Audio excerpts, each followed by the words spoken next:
Hello, good morning. Hello, everyone. How are you guys doing this morning? Sorry, I'm very happy. Who's here? Dog? Let me unpin this. Miss. Dog, cat, Joe, Dust Light. How are you guys doing?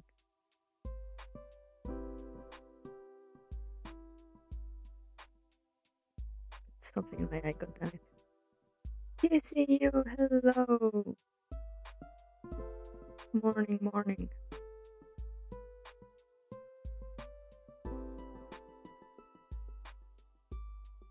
I am cutting off. Yes, it is. It's the microphone effect. There we go.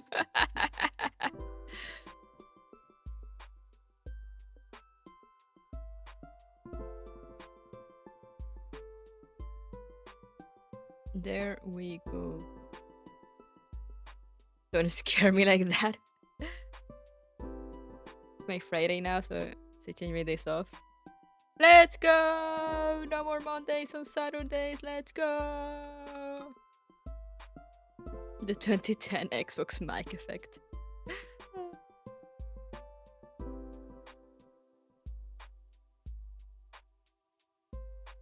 I could still do that. On Discord. Maybe I stream some clear obscure French on Discord, and you'll get to hear me with the Xbox mic because I do that from the straight from the Xbox.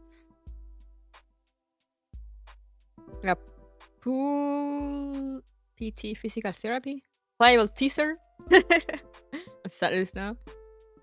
No, go get that. Go get that therapy.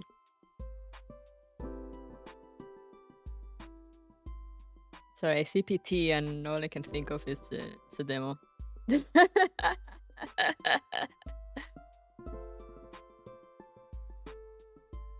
And he probably means physical therapy, but like PT, man. PT Kojima. Let me play in Mario Kart. Let's go. I saw a bunch of people got switched to. I absolutely forgot that was coming out. That is my level of interest on it.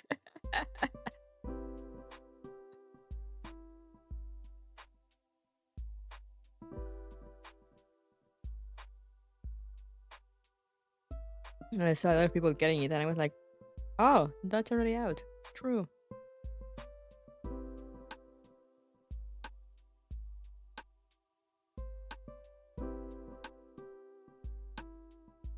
Why bother?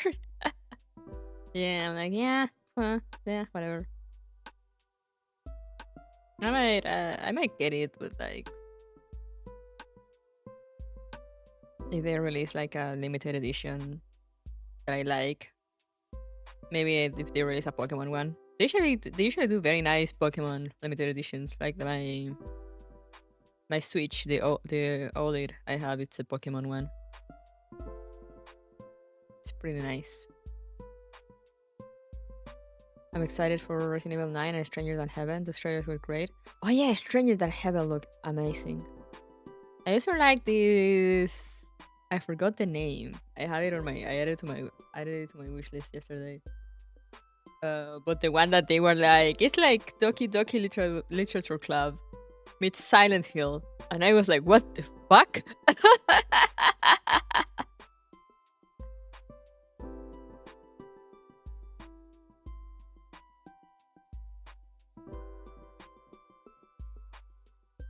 Forgot the name of it.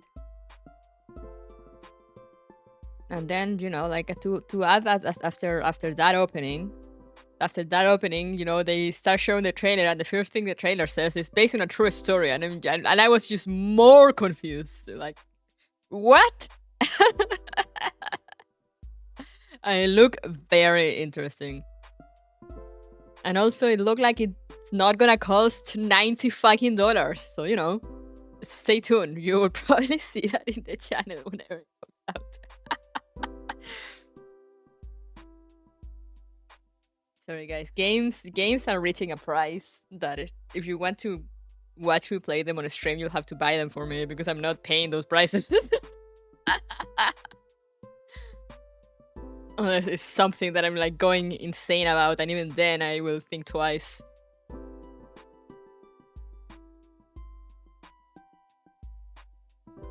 Looking at the cost of Mario Kart and just making a sound, the sound my soul living real. Got some good news today. This week I started an internship to finalize my certification as a woodworker in Ecuador as well. I might get a job where I'm doing said internship. Let's go! Get that back, PCU. Get that money. I'm excited for EEL for the simplest fact that it lets you kick babies. It's funny because we have a friend. She's kind of into horror games, but she's not really into shooters. So, you know, when they say like survival horror, she's just kind of but then, you know, they showed like the FPS POV, and she just got instantly like turned away. But then at the end was like, "Eh, look, they let you kick babies," and she was like, "All right, I'm sold."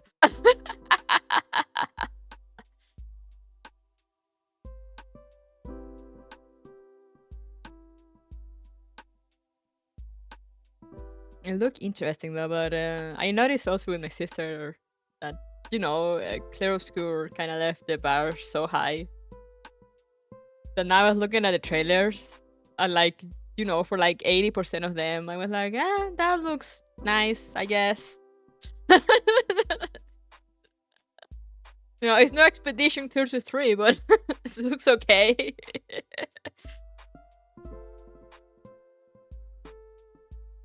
Especially when, you know, this is probably most of those games that got shown the trailers, as I said, are gonna cost like 80 or 90 bucks. I'm like...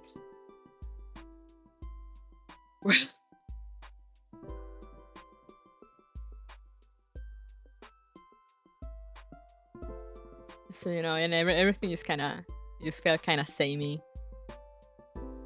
Well, I mean, most of it. It's like, you know, they show a game and you're like, I've seen this game before. There's really put the bar really high, yeah. Most games aren't the GOTY. Not all games can be game of the year. And Expedition 33 came out to really drive that point home.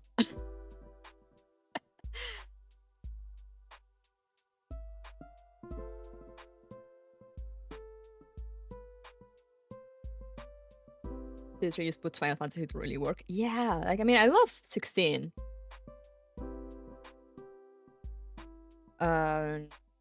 You know, I really love 16 and how they kind of mesh the action combat with the cinematics and all that.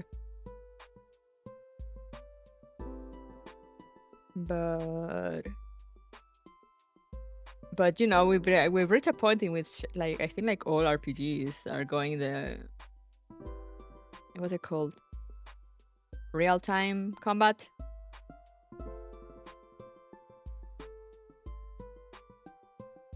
Or action combat, I guess, whatever. I feel like they're all going the same way. Because, you know, big corpus are like, people do not like turn-based RPGs. And then Expedition 3 came out to prove everyone wrong. It's like, you know, people will play turn-based RPGs if the game looks good and, you know, and the combat is interesting, even though it's turn-based, which might not be everyone's cup of tea.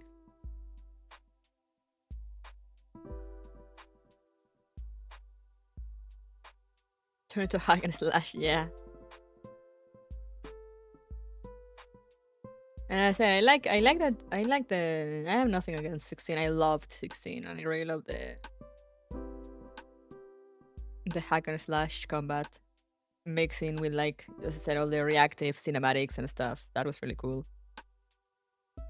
But as I said, it's like JRPGs kind of all went in the same direction, so now they all kind of look the same.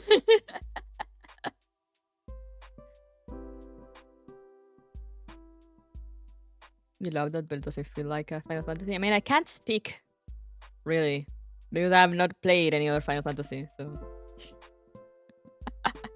other than Final Fantasy 14, critically acclaimed MMORPG.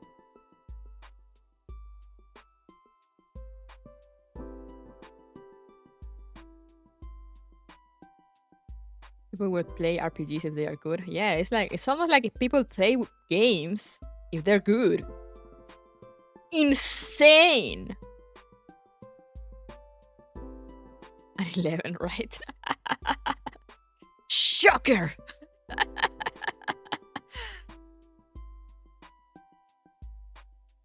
Persona. I love Persona though. The thing about Persona though is that I really like how it mixes with the, you know, raising stats through like daily life bullshit.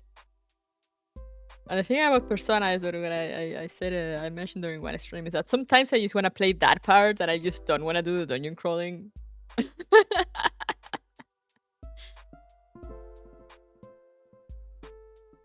Insane plus twist. If you make good video games, people will actually play them. Who would have thought?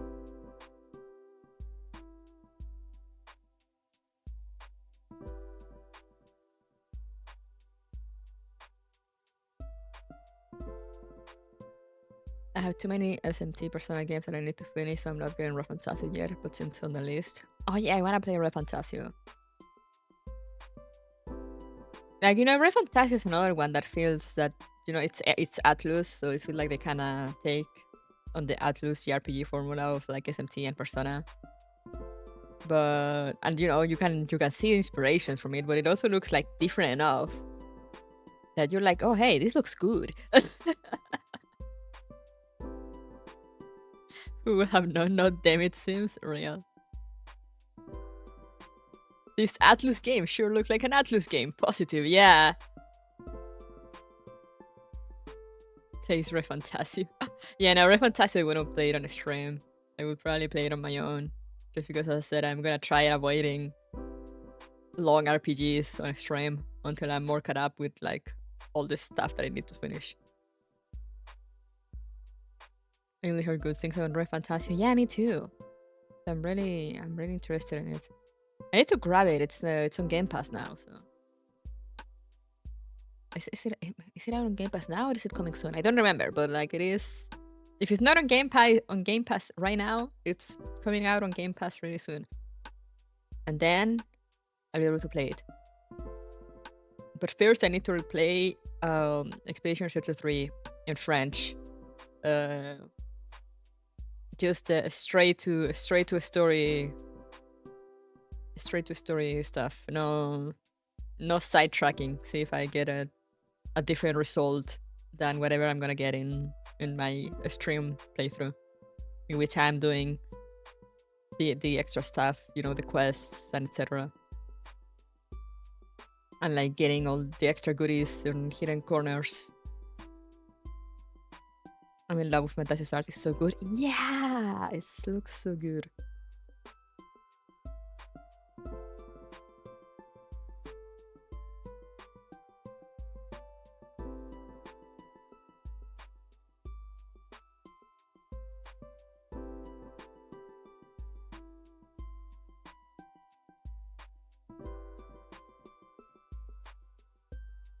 Wait a minute.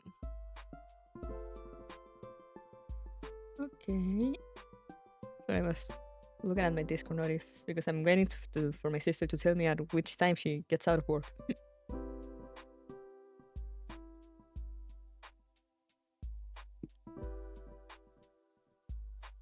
That was not a message from her. But what do we make do? My girlfriend and I installed Sense yesterday, so we are playing at the same time. Let's go! I love Zenless. It's one of the only Hoyo games I still play. That and Honkai Impact. I mean, I say that, but I haven't touched Honkai Impact in a while, but like, you know, I do want to get back to it. Just on my own, as I said, I'm not gonna stream it. It's too much, and I can't find the time. I can't fit it on my schedule to stream it, but I will get back to playing it. But yeah, I love it's funny because I love like Honkai and Sunless, which is like one of their oldest games and their newest game. Everything in between I just kind of dropped for one reason or another. Genshin is finally connected to Honkai too. Yeah, I saw something about the spaceship. I mean, they were throwing hints here and there, but apparently now they're making the connection more apparent. I need to catch up with Genshin story, but I don't know if I read Natlan. Like I should. But you know, with Fontaine I had no issues since I mostly listened to it and I just watched like the last part. So it didn't feel so bad. Even though I love Fontaine, you know, it still had beats that is like, oh yes, right, this is Genshin. And I was like, oh god.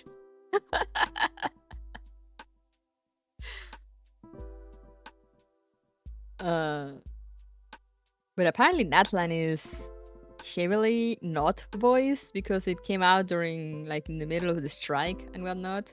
So that means I will have to pay attention to it and read. And I'm like, do I want to do that?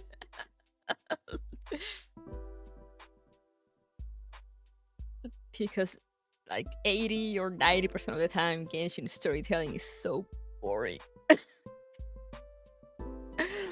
Like, do I want to? It is very. I've heard it's very like world lore heavy. So hopefully it will be like some of the world quests that are actually interesting in Genshin. I don't know why their world quests, like their side quests, tend to be more interesting than the main story.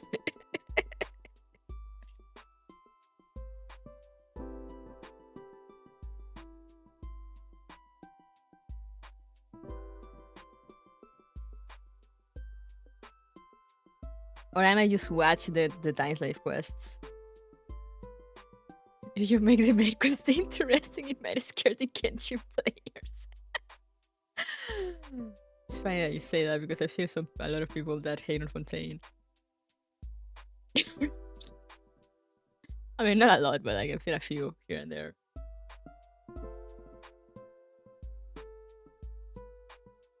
And the only reason I've seen is just that it doesn't have enough lore.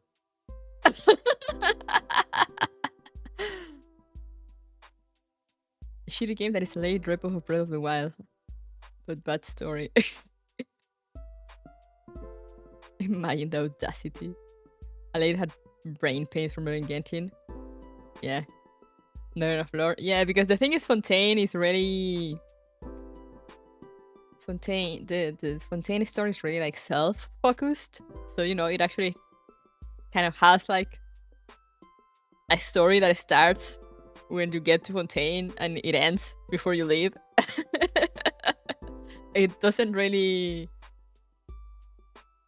connect that much to the rest of the lore. I mean, it does, but like, you know, not in the overly, not in the way that they did before, in which, you know, they would kind of go out of their way, and like most of the story of the nation was mostly like learning about the lore of the world at large.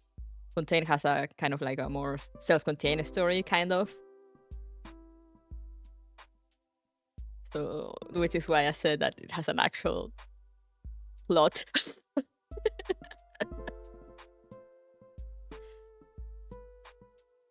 And yeah, I've seen some people apparently don't like that. You can't scare the Genshin players away from Genshin, buying where they go. Sunless. No, they're scared of Sunless, so they won't go to Sunless. It's fine. Sunless is safe.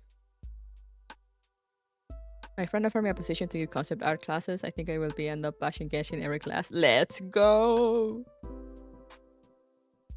I mean, the thing is, I mean, Genshin does have good concept art when it comes to like the places, you know, the areas, the maps, the scenarios. It's funny because Genshin actually has a lot of good ingredients, and somehow they just fumble the story so badly.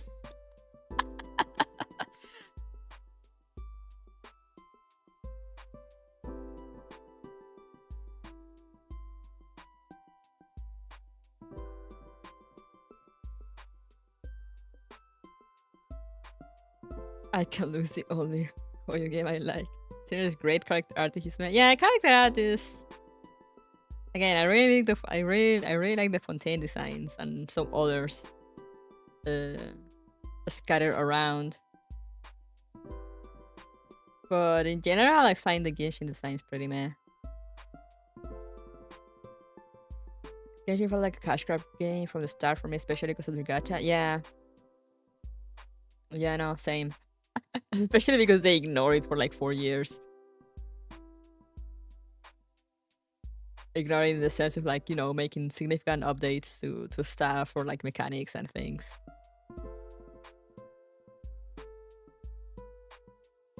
There's some good here and there, but most designs are stupidly saturated with embroidery and stuff. Yeah.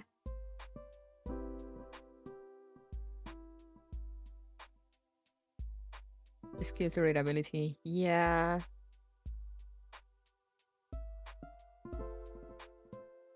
Even the simpler ones sometimes are like, yeah.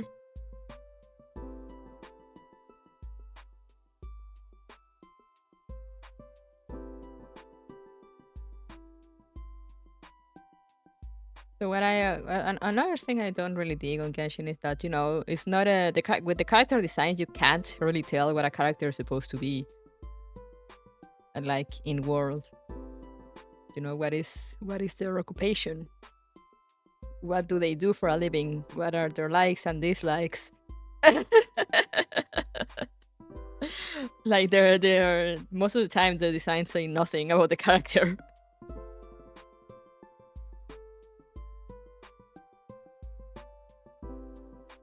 Issues I said to blend together too much for me. Yeah, same.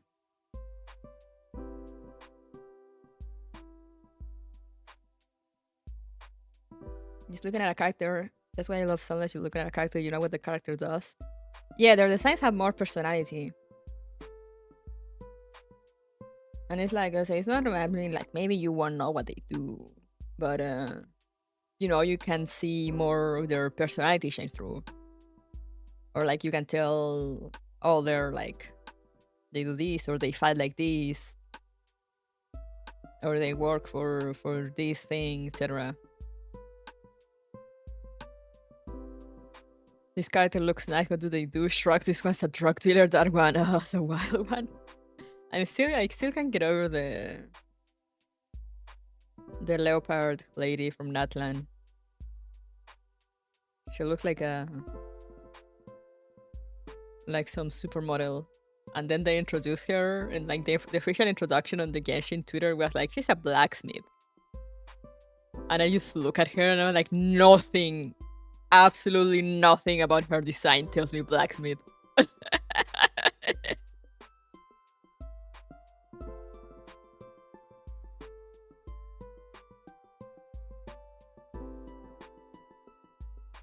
I can summarize my Genshin experience that I played it on launch, explores the whole map, activates all waypoints in all the map. Whoa, that was nice uninstall. Nice game.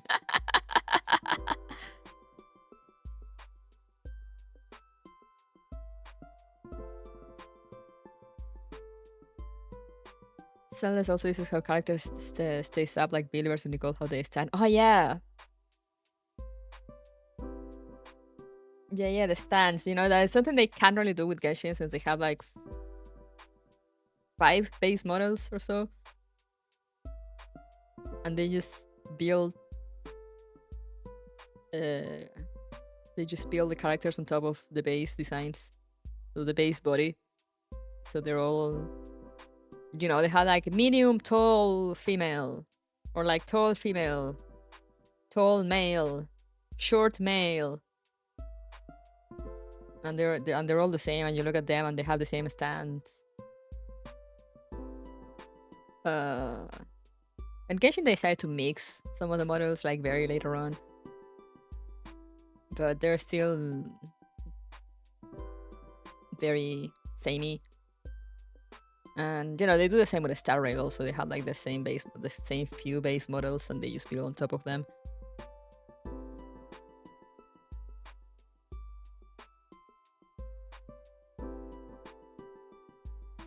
Silas is like, fuck you, here's a bear. And now we got another bear. I got the panda, by the way. I'm very happy.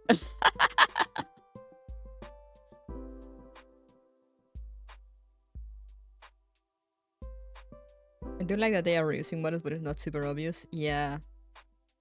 The panda do be looking cool. The panda is very cool.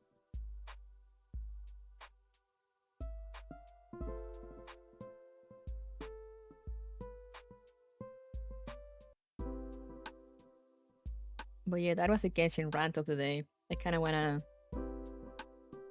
I might need to look for a good Natlan summary. I need someone to explain it to me because I'm not gonna read all that. I'm slowly catching up to the Starless story also. I finally got to Amphoreus. Yippee! Thank you, YouTube. So I don't have to play the game. The panda is definitely not definitely not Hitboy Kung Fu Panda. Yeah, nope. Absolutely not. That was Samurai Capitano. Oh yeah, I know Capitano does something at the end and like basically saves everything or something. I mean, yeah, I think so. I read a bit about it, yes, I haven't looked into the details. And I say the lore looks very interesting, you know, because it touches onto the Abyss lore and whatnot. And I'm like, oh, but I'm like, is the story gonna be good? Is the writing gonna be good? I doubt it.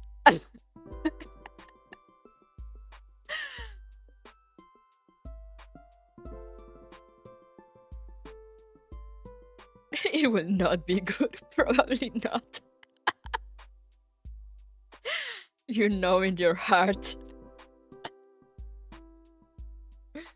The Genshin course. Good lore. Awful writing and storytelling.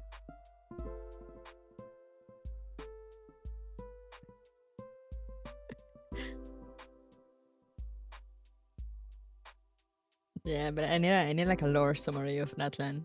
But like, you know, not those 20-minute summary because I don't think that's gonna be detailed enough. I want like a more in-depth summary. But I don't know if I want to go through the actual story. Especially because it's not voice, so it's not like I can what I did with the other thing that I just, you know, I just kind of put them at work and I was like, oh yeah, it's time for my Genshin podcast, and I just listen while it worked.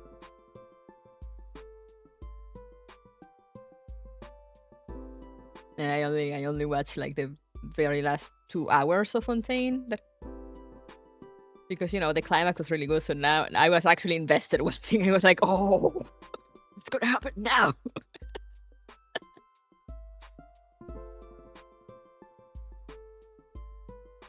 Are there guys making 3-hour video summaries of Genshin? Maybe. I will need to find them. It will be nice to collab even with Fate. The story is written by Nasu was the entire story of a star raised to shame, so all people leave the game because why bother?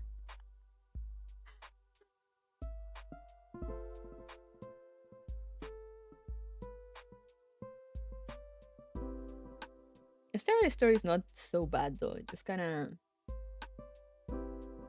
it just has too many hit or miss. It's like it's not a doesn't have enough consistency.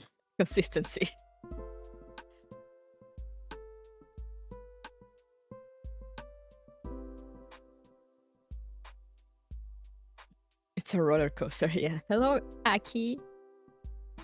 It's not like it's not like consistent enough. So you know, you have like very like very boring, slow, like badly paced beats. And then you have like super cool hype moments or climaxes or conclusions to stories, and you're like, oh!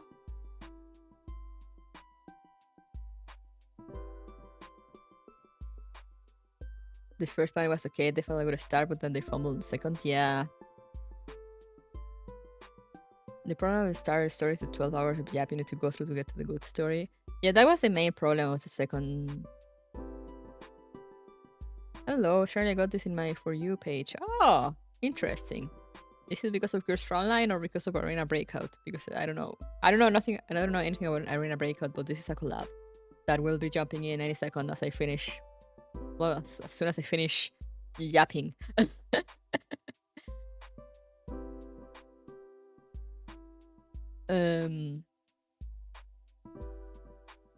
But yes, Star seems to be going the long yapping way, which is actually an issue that Honkai Part 2 was having also. I don't know about Part 1 if it gets to that. But Part 2 was kind of having that issue also, like a lot of yapping.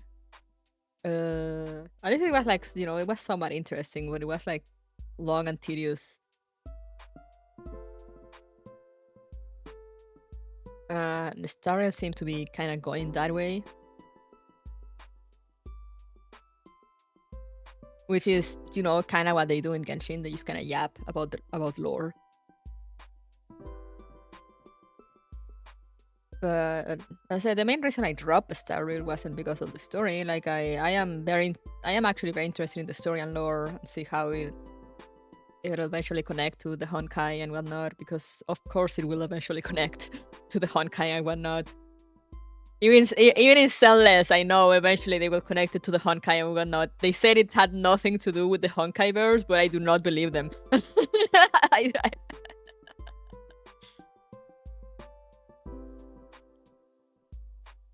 But yeah, the main reason I stopped playing Star Rail is because they made it very casual, unfriendly. Like unfriendly for casuals. They renamed to Hoyoverse, they will not resist, exactly. Hello, Batsots. Having read Girls Frontline and Fate both do way fucking better lore presentation than Hoyo. There's not much wasted time fucking around when you need the info for it is and it's good. Yeah, no, exactly. I mean, I used to play Fate Grand Order, so you know, I think that's why I can put up with a bunch of bullshitting gachas, because you know I come from one of the worst gachas in history. but Fate Grand Order had like amazing story. I mean, not so much at the beginning, but like, you know, like every gacha ever. But then, like, you know, it had great like story beats. And I said it has the you survive an abusive relationship. Yeah, you survive an abusive relationship of like 3 years with Fate Grand Order.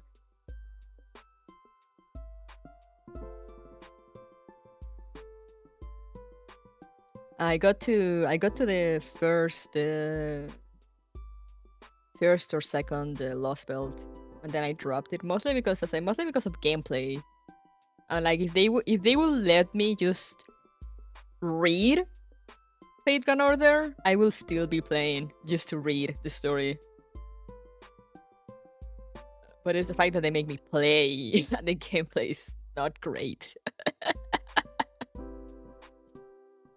And it takes long. It takes a while. I need someone to do like, you know how they did the Girls Frontline visual novel experience? I need someone to do that with Fate Grand Order so I can continue reading. Because the Lost Bills were great. And I think Girls Frontline also does that. Which is why also I've been kind of against what people say, like, oh no, you should know all this stuff about Girls Frontline 1 before jumping Girls Frontline 2, or like, oh, why won't they want to explain this in Girls Frontline 2? And it's because, you know, that's the way Mika does it. The moment this becomes relevant and you will need to know it or know more information about it, they will tell you. They will not bombard you with information at a point where you don't need it.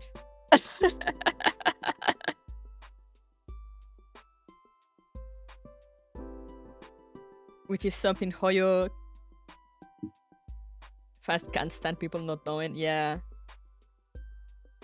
I'm like, you know, I feel like some things they could explain a little, you know, like a bit of, you know, tell a bit more about, like, you know, how they were and stuff and dolls. So people have like a base of like, oh, so this story is happening in this kind of world. But, you know, all the stuff with like Lunasia or William and all that. They don't need to know that. They will know eventually when the game wants them to.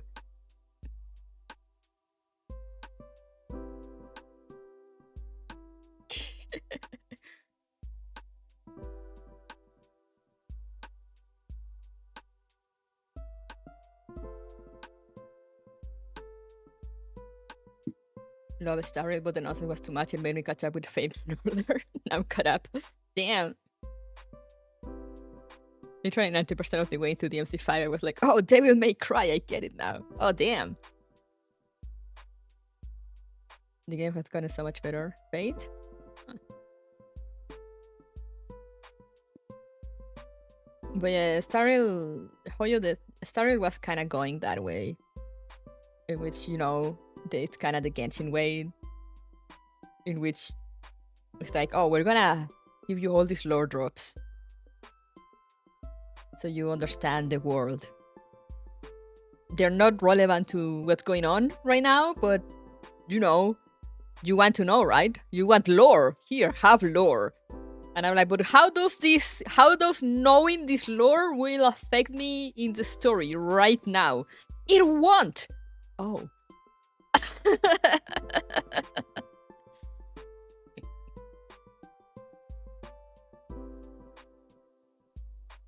Oh, I see.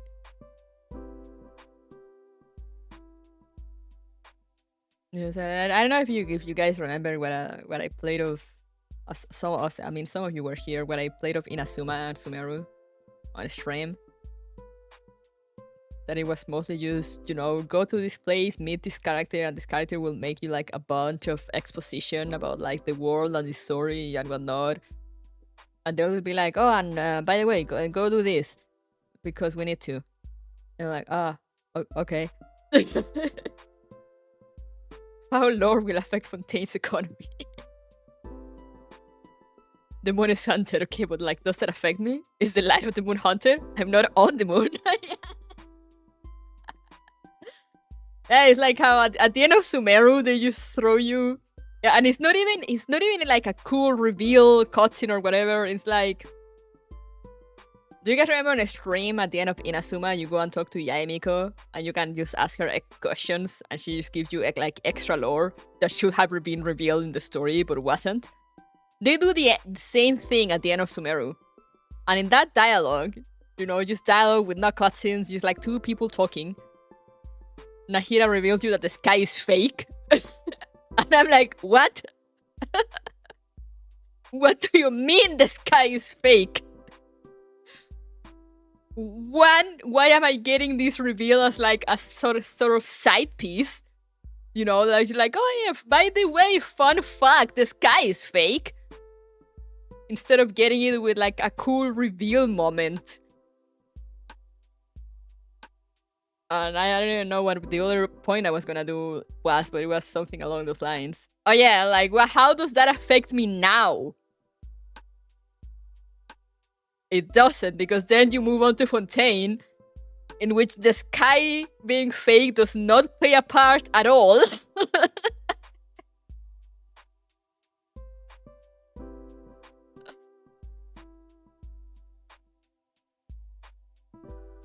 By the way, sky is a lie.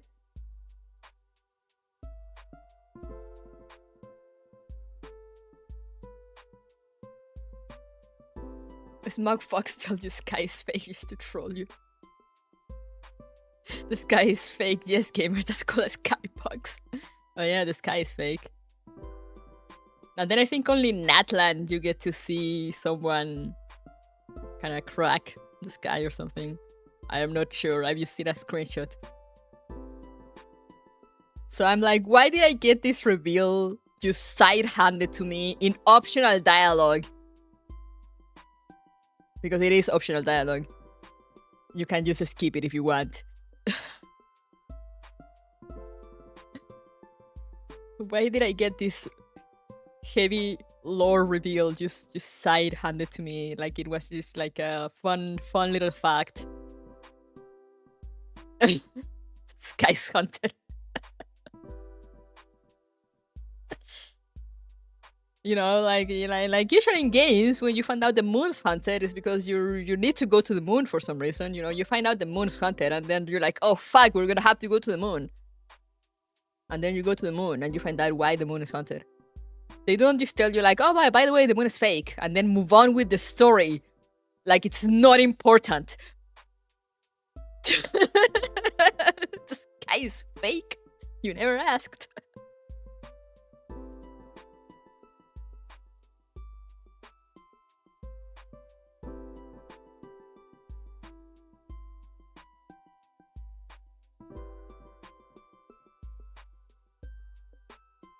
People go, so oh my god, good animations and stuff like Star Rail. Star Rail has like good effects sometimes. Sometimes they have like very nice animations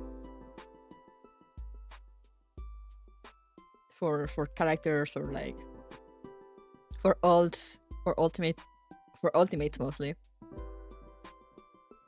But also some of them are pretty uninspired.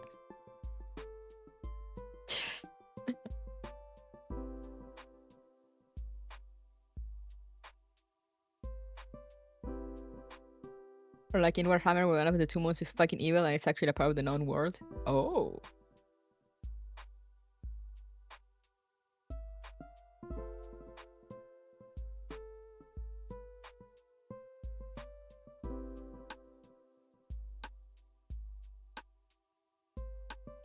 Like I don't really like hello Irma. Fei Xiao was like the fox lady without a tail. I remember everyone was going crazy about her ultimate. And I just kinda watched it and I was like, that's kinda lame.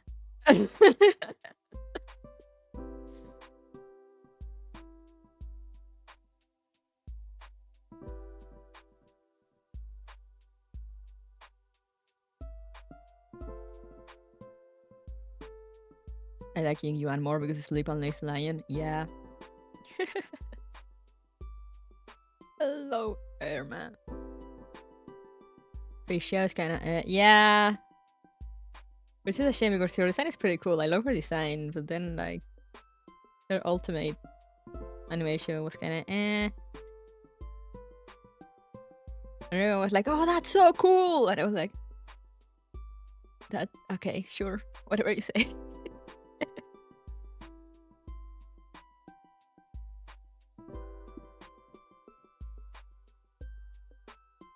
I said I don't feel they do enough animations in not only like during combat, but like just in general, like cutscenes and stuff in like Genshin and Star Rail. I mean, I'm watching Amphoreos now, so I don't know if maybe Star Rail gets better about it. But in what I managed to play, it was everything was pretty static. Genshin did experimented with some weird camera movements that just kind of took you out of the cutscene because they were so badly made, so poorly timed. And I'm like, how come fucking Honkai Impact has more dynamic conversation angles that fucking Genshin and Star Rail, which made like quadruple the amount of money.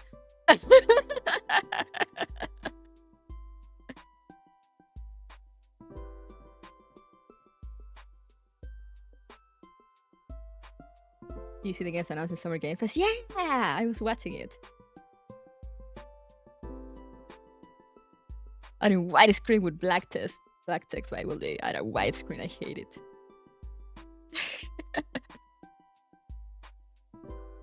Oh, like sometimes I'll be playing Honkai Impact, you know, and I've just been playing. I've mostly been playing events. I haven't even been playing my story. And sometimes the events will have like weird like camera changes. I mean, not weird, but like, you know, camera changes and angles to show the characters like on the floor and whatnot. And then, you know, the camera will pan up to show the other character talking. And I'm like, what is this camera movement in a Hoyo game?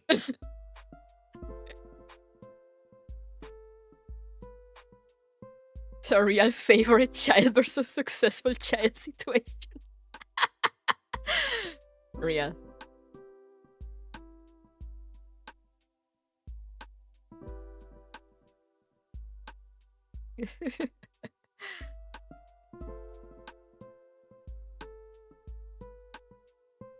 Like Senless is pretty static too, but at least I like how they do the close up on the cutscenes. So you know, it kind of feels like visual novel-y.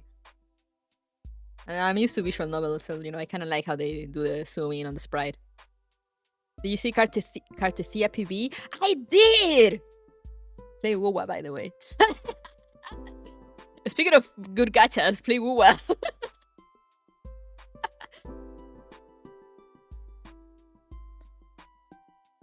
I've been thrown around on Wuwa. It looked generic as fuck at first. I mean, I guess it still kind of looks generic as fuck as you just look at it, because it is, you know, it would reach a point in which gachas look kind of generic.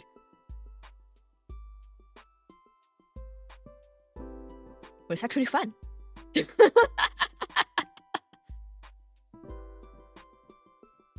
Sunless also changed the representation style a lot, like the comic book story beats. Yeah, the comic book story beats are great. I love that. And they had like a bunch more animated cutscenes, and they're way more dynamic since they use these at their own style. War feels like it's shrank. Yeah. I've been listening to Against the Tide and Come Alive back to back this at work. Hell yeah. Against the Tide is so good. I'm not really into Cartethia's design, but I really like her as a character.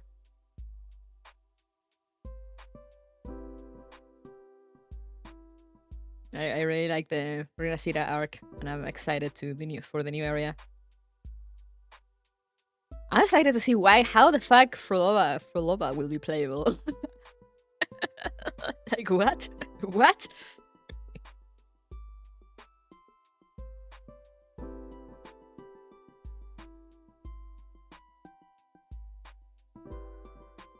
We bonk her? I see. Makes sense. We bonk her and now we go, okay, now join us. You know, the true and tried Mika method with Sanctuary. We bonk the baddies and now and then we're like, okay, now join me.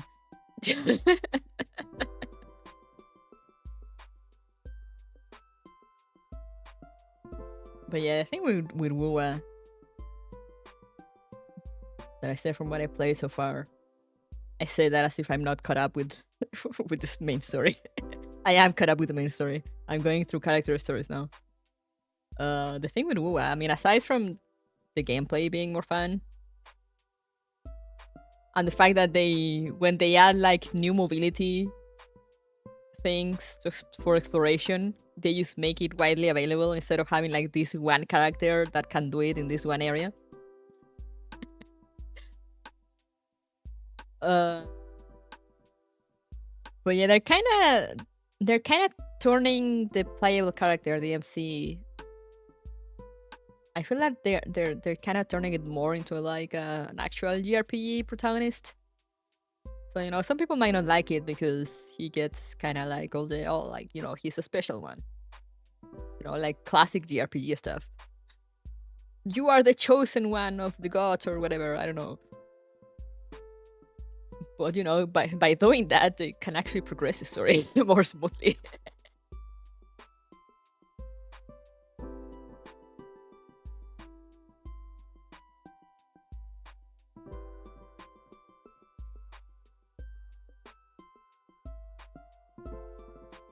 Also, you can sprint infinitely out of combat, which should not be a revolutionary thing, but you know.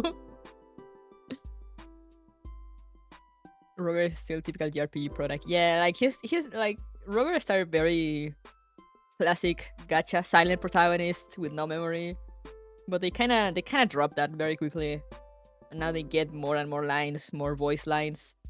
Sometimes sometimes Roger will have like full ass dialogues with no input from you. He will just speak like a character.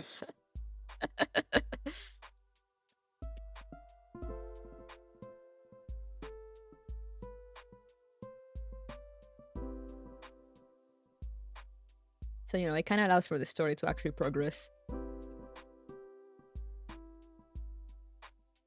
And you still get, like, interesting lore beats, you know, when it's relevant to the story. Though it's still, you know, but it still has the open world exploration thing in which you can actually go and like maybe find out stuff and start connecting the dots before the story actually tells you.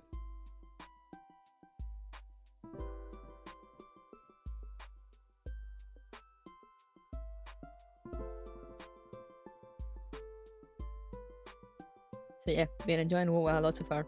Oh, that's really cool cutscenes.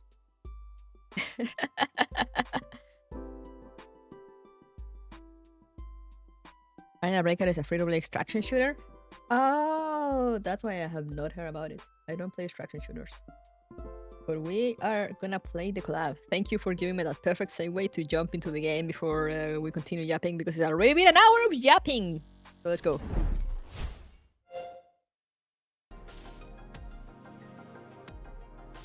I just want to show you the screen because it looks really cool. You know, it's the thumbnail I'm using. Yap, maxing is now over. Now it's time to read. But yeah, I need to actually hide the screen now because I need to log in. Remember how I said that I was gonna like start the event and then just reread it on a stream? Yeah, I did not do that. So oh, are you logging me in without me hiding? And am I not getting the sorry, your account, you've been too long, your account is out. Oh, nice. Yippee!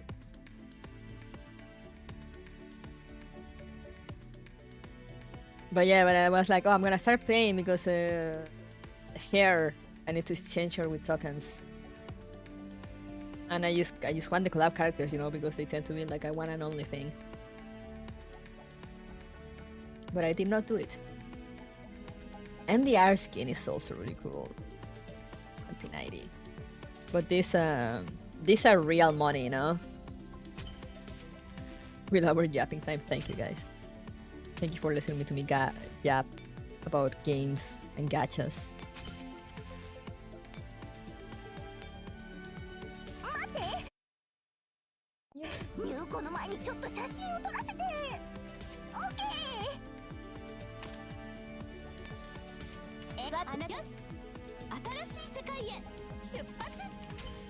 Grabbing all my bullshit from not logging in ever.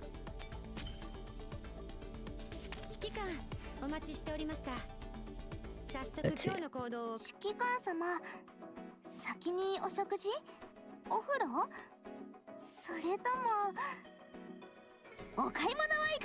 Where?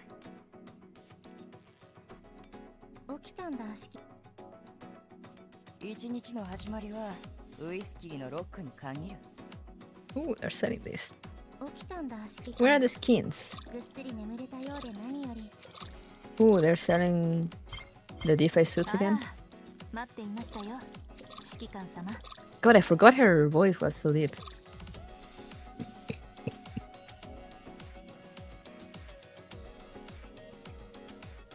Oh my god, Maggie, my beloved. I need her in Girls Frontline too. I need her. Imoko, come on. Full, use your power.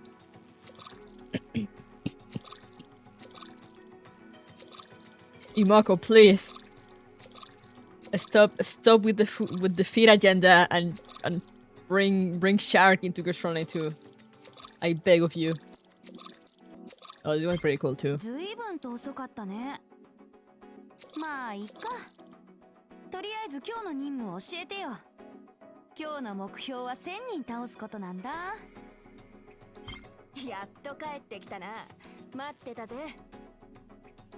I need Sharky. I mean, SLate. She's a shark.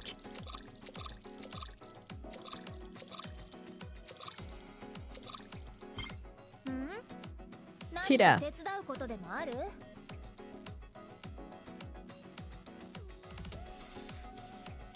Wait. I hadn't heard her speak. Did they make Cheetah's voice more high pitched in Girls Frontline 2?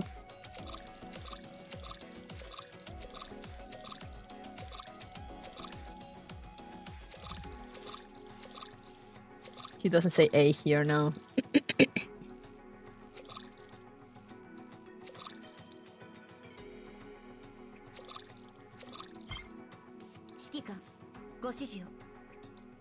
Because this sounds nothing like the A we know.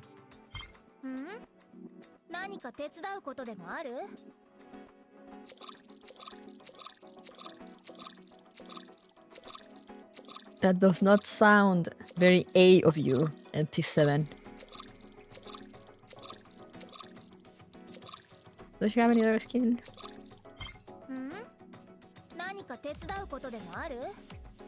Okay, this sounds more a bit closer. So it has the same line, but it sounded different for some reason. Her voice is higher pitched in girlfriend too. Ah yeah, she actually looks tall in the art style. But turns out that was a lie. I need her. Again, I need her so badly. Imoko, please. Imoko, I beg of you.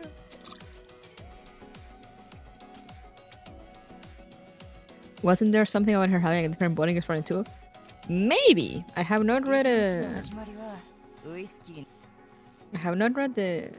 all the stories thingies, so.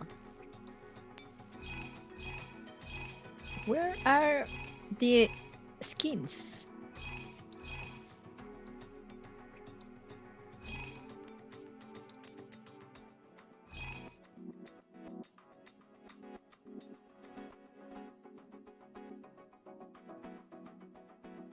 Oh, here they are. Oh yeah, they're real money only.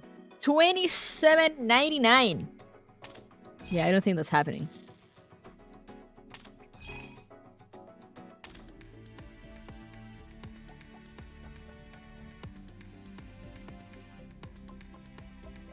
She got a different body and she's saving for a new one that is close to her old girlfriend to her girlfriend body. Ah, okay, that makes sense.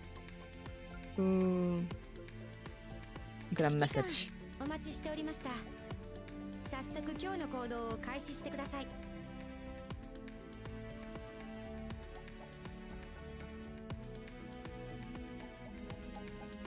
I wonder who that was.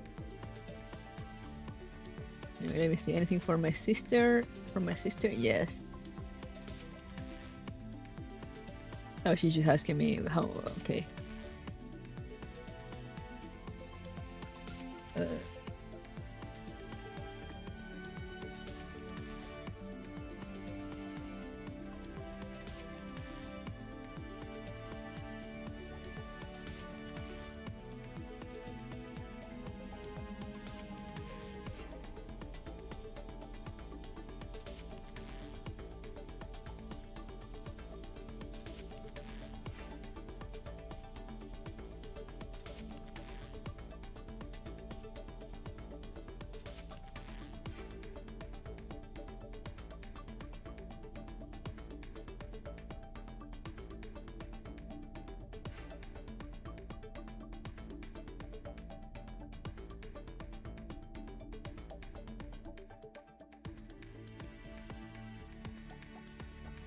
Just a second.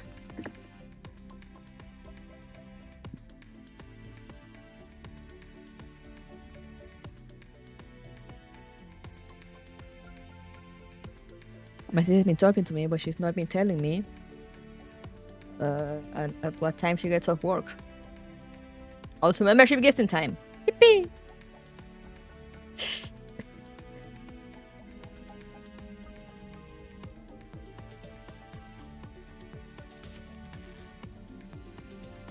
Yeah, I did do Yohi's story.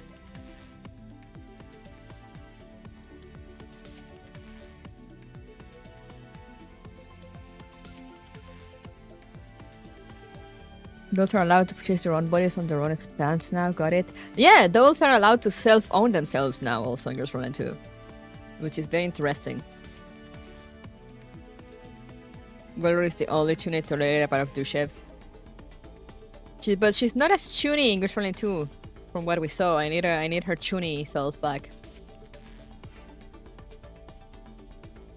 But yeah, welcome all new members. Financial crisis, that is so real.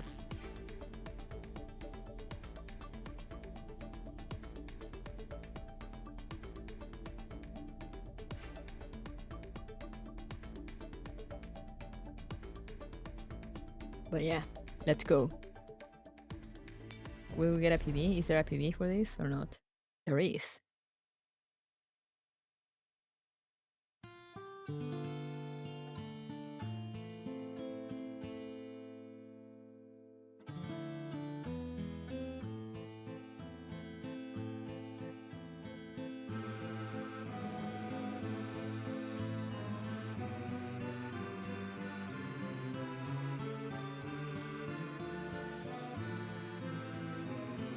I see.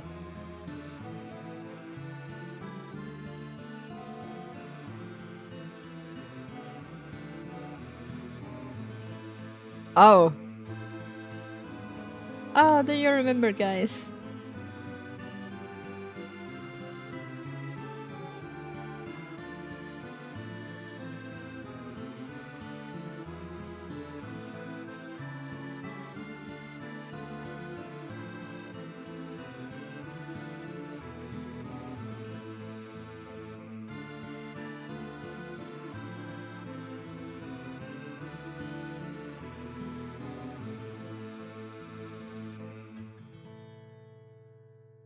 Oh my god, Paldiski cost of defense guns high.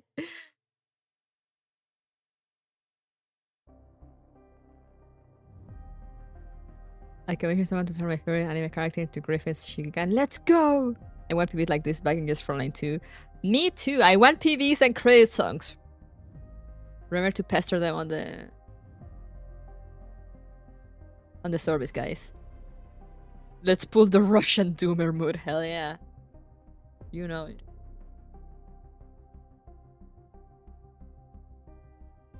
I pester them in the survey. Good. We shall keep doing it. Alright. Let's go. Angie! Okay. A lightless zone. I was not expecting this. The dark zone. Come on now. It is a world with countless rules, yet ruled by none.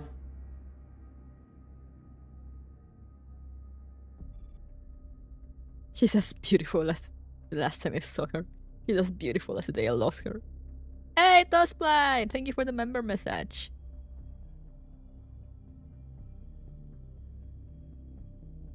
This event is really pushing buttons. Oh no. You've been following us down 2 blocks. Why don't you show yourself? Arena Breakout takes place in the fictional country of Komona. Ah, I see. In the eastern part of the Dark Zone lies a rundown town. Pedestrians are few and hurried. Bullet holes scar the crude buildings. A silent testament to the town's poverty and lawlessness. A weathered woman steps out from her hiding spot and approaches cautiously.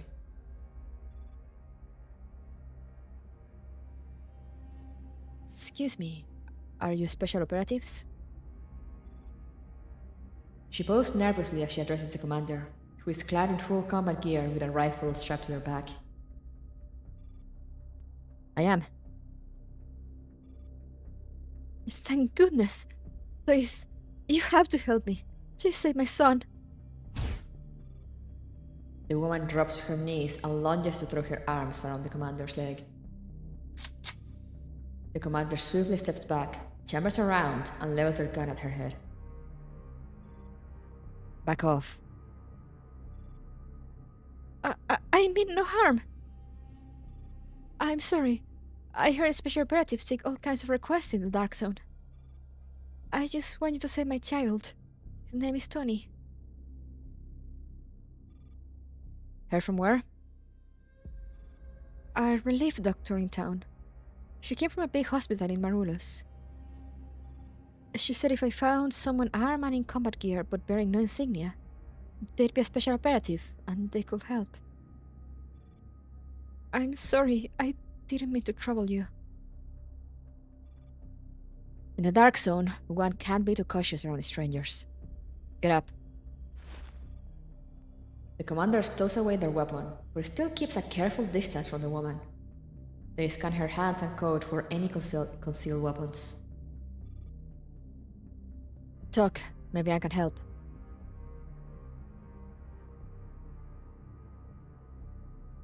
Also, I forgot to say, I know reminder. I know nothing of Arena Breakout, so feel free to tell me references or whatever about the characters when they show up, etc. But unrelated to that, I've heard this event is actually pretty good, so I'm excited. Late at night, at a makeshift camp in the eastern dark zone. All the cargo's not out yet. All but the new kid. The rest are at the port. Both leaves in 2 days. Keep a close watch. Things have been tense lately. Who's there? Suddenly, the silence is broken by the dog's barking. One of the guard curses and grabs his rifle. Go check it out. When a Mika event isn't good, I mean true.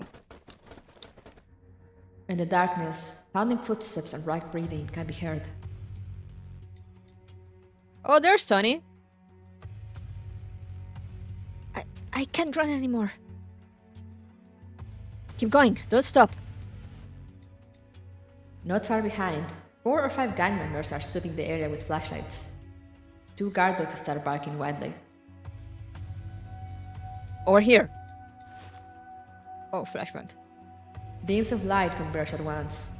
The 2 fleeing figures are caught in full view. Down! The commander yanks the boy beside them to the ground as a burst of bullets rips overhead. Stop! Careful, we still need that cargo in one piece. A man who appears to be in charge stops his subordinates from firing. He gives them a hand signal. 4 men start circling toward the target. Behind a haystack, the boy is curled beneath the commander, his eyes wide with panic. What now? Shh. No answer. The commander gestures for silence, then edges to the right, using the haystack as cover. Suddenly, fuck! Over there! The commander drops 2 of them in quick succession, then dives and rolls behind a nearby truck as bullets throw sparks into the night. That background CG is almost 10 years old, yeah! I'm like, here we are again. Generic military camp. Serve them some Molotovs. Let's give them a show. Their position is completely exposed. 2 gangsters are closing in from either side. The commander is out of options.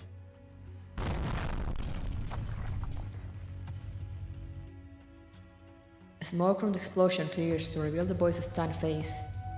His right arm is still frozen mid-throw. It worked? The commander steps out from behind the truck, still holding an unused smoke grenade. They kick one of the fallen gangsters, checking for signs of life. Nothing. They wave at the boy.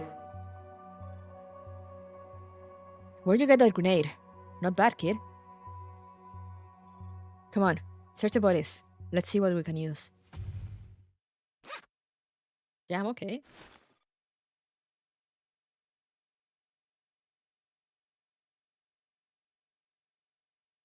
Give me a second, I'm just gonna see why my cat is meowing.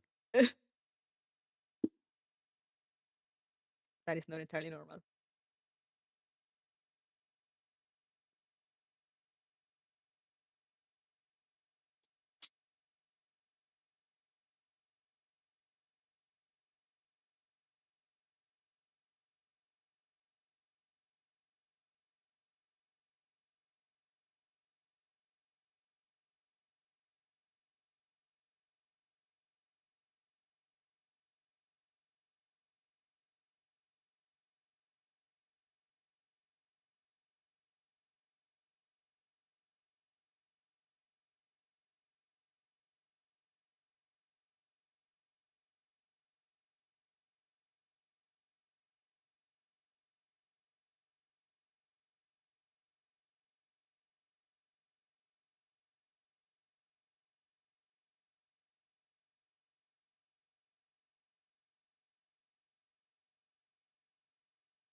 I haven't.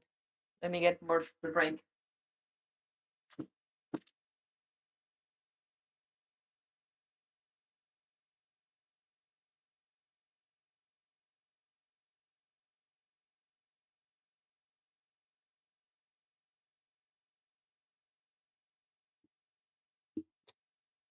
I'm back.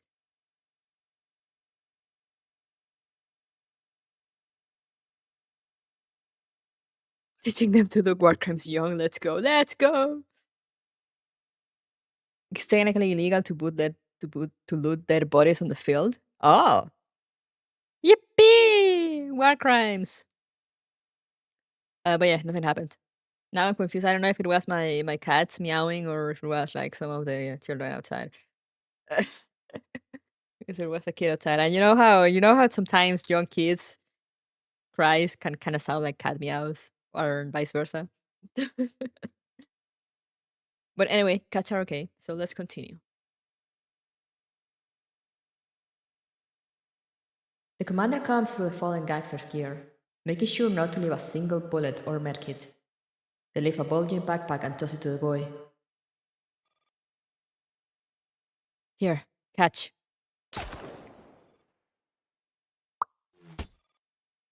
A sniper shot zips past, grazing the commander's arm and slamming into the truck door behind them. Get behind the oil drum, now! The boy drops the backpack and dives behind the vehicle, but he soon realizes that the commander hasn't followed.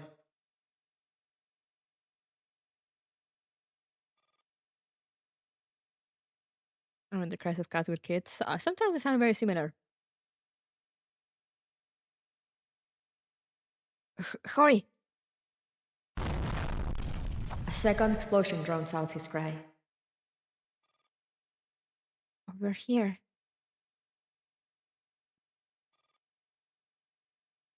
Rustle. Crunch. The sound of military boots crushing grass. The boy picks up a rock from the ground and clutches it tightly. He counts silently. 1 step, 2 steps. As soon as the footsteps cross the front of the truck, he leaps up and hurls a rock.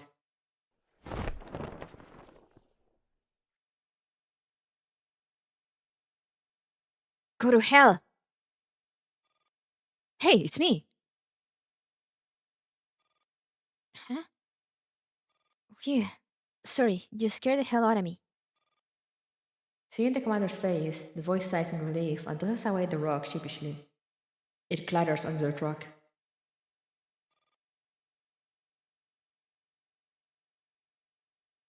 Let's move. Grab the pack and stay sharp. Bullets could come at you.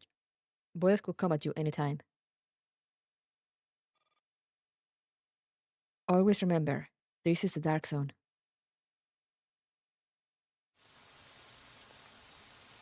Yippee! Rain!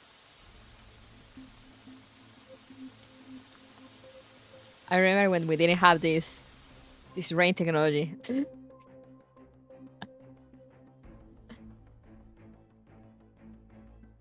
M32 tactical headset? This will do. Noise cancellation is mediocre, but the sound amplification is alright. Traveling through the jungle on a rainy night with a burden in tow is not a good idea. The commander finds a place to take shelter and begins sorting through the spoils in their backpack. I didn't expect them to be this tough. This job will probably lose me money.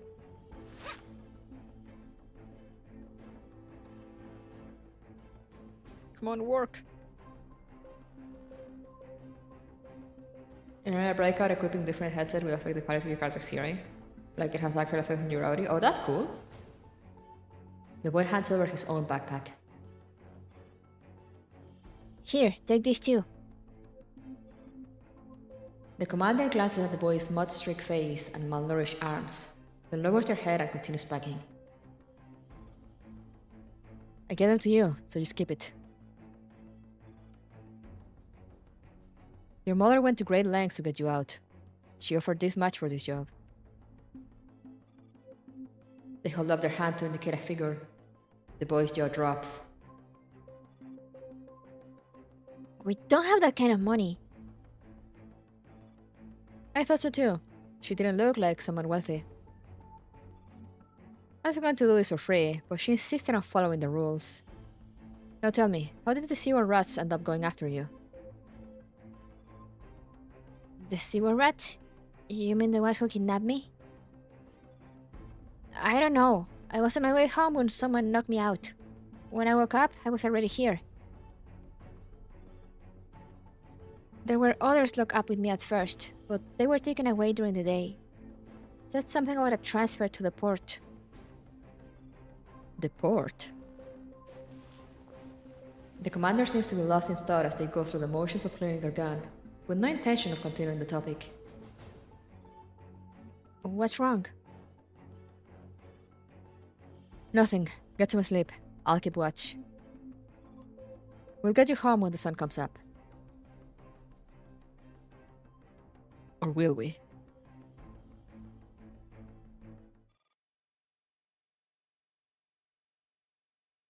Early morning. In a town on the northern outskirts of Marulos, Eastern Dark Zone. Tony excitedly throws open the front door of a dilapidated shack. We're here! Come on in! Wait.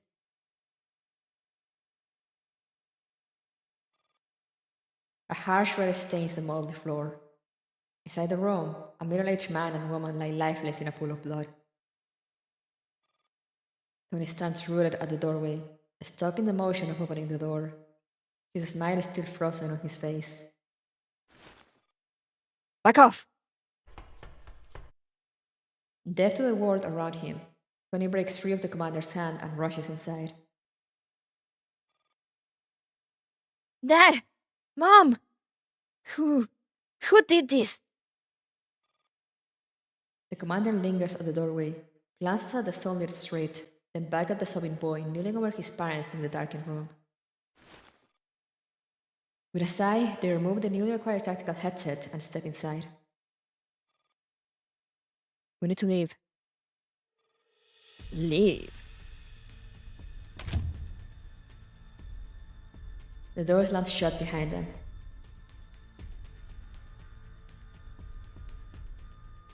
A group of gangsters emerge from the adjoining room, surrounding them. Got the guts to scam me out of my money? You're bold, alright. Outnumbered and cut off, the commander raises their hands to show that they mean no harm. You killed them? Your old man lost you at the gambling table and had you stolen back later. You should ask him. Did he not see this coming when he came up with this scheme to hoodwink me? Can you read? See for yourself. A contract is thrown to the ground. Tony's hands tremble as he reads and rereads it, unable to believe what he sees. Then he suddenly rips it into pieces. No, this isn't true. Dad will never do this. My mom, she hired someone to rescue me. You mean this bitch?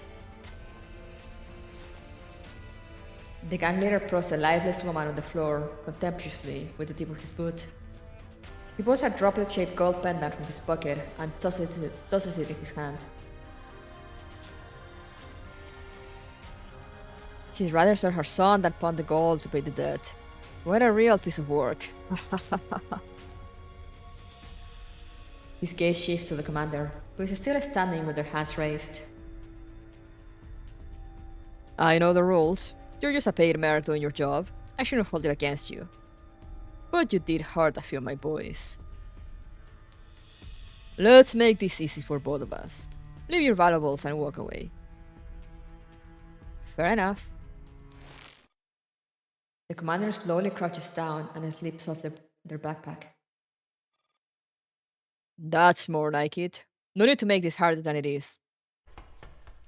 Tony! At that very moment, Tony lunges forward, heedless of the guns around him, and sinks his teeth into the gang leader's leg. Damn! Son of a... Pull him off me!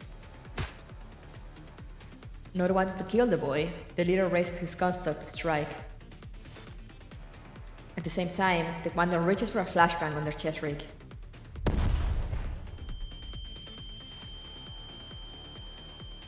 A piercing sound fills the room. Damn it, stun grenade! Ear pro off! Off, damn it! Don't let them get away! Freaking hell, you hear me? Howling the stunned boy, the commander shoves the guard aside and barrels through the door. Sending your child instead of punning some gold, even starting off strong? Real.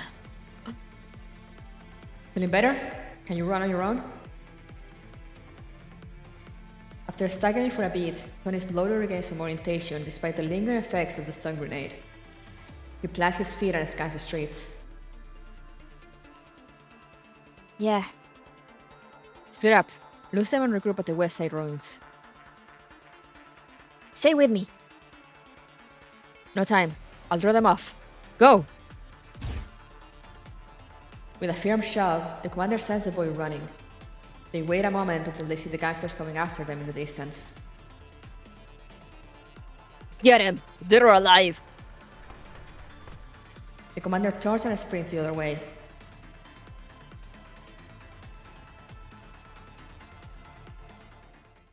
Night falls. After shaking off the pursuers, the commander arrives at the agreed hideout in the west. You made it. Tony is already inside, covered in dust and grime. He also got there somehow. No one followed you? No. The commander steps in and carefully shuts the door.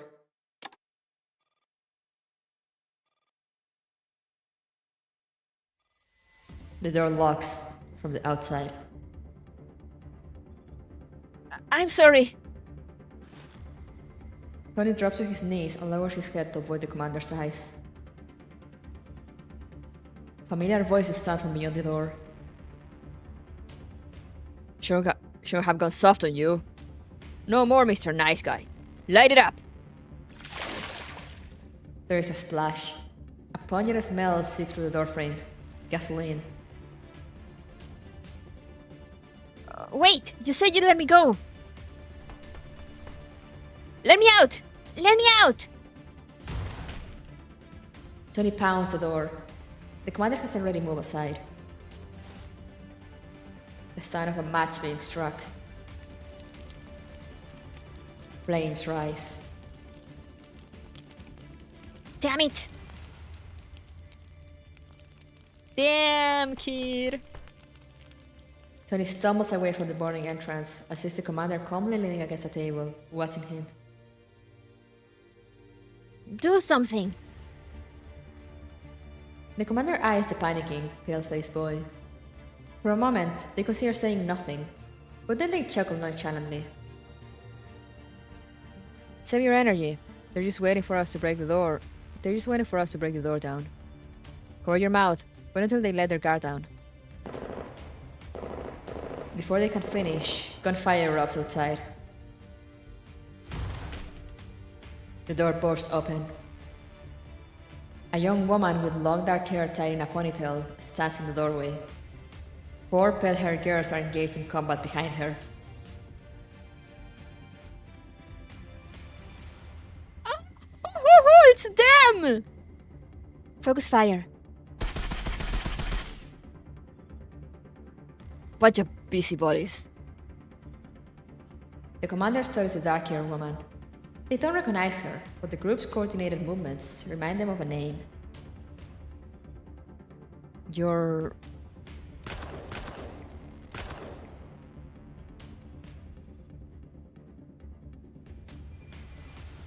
Now's not the time for introductions. Got a gun? She tosses them a OMP9 and joins the fray. Not bothering to check on Tony, who is still puddling in the corner, the commander follows suit.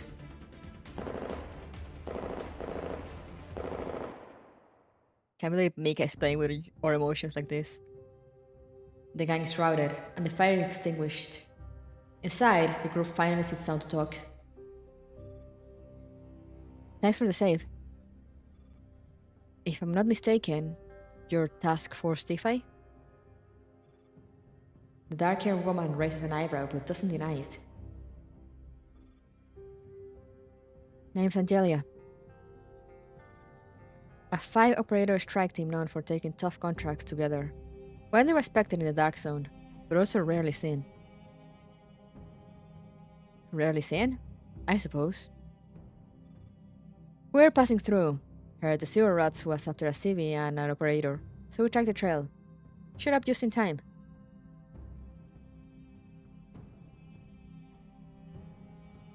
And thank goodness you did. I almost ate it right here. Getting locked in a one exit room? Not typical of a season merc. Oh, they have their names. Taking a no-pay job? Not typical of season operator either.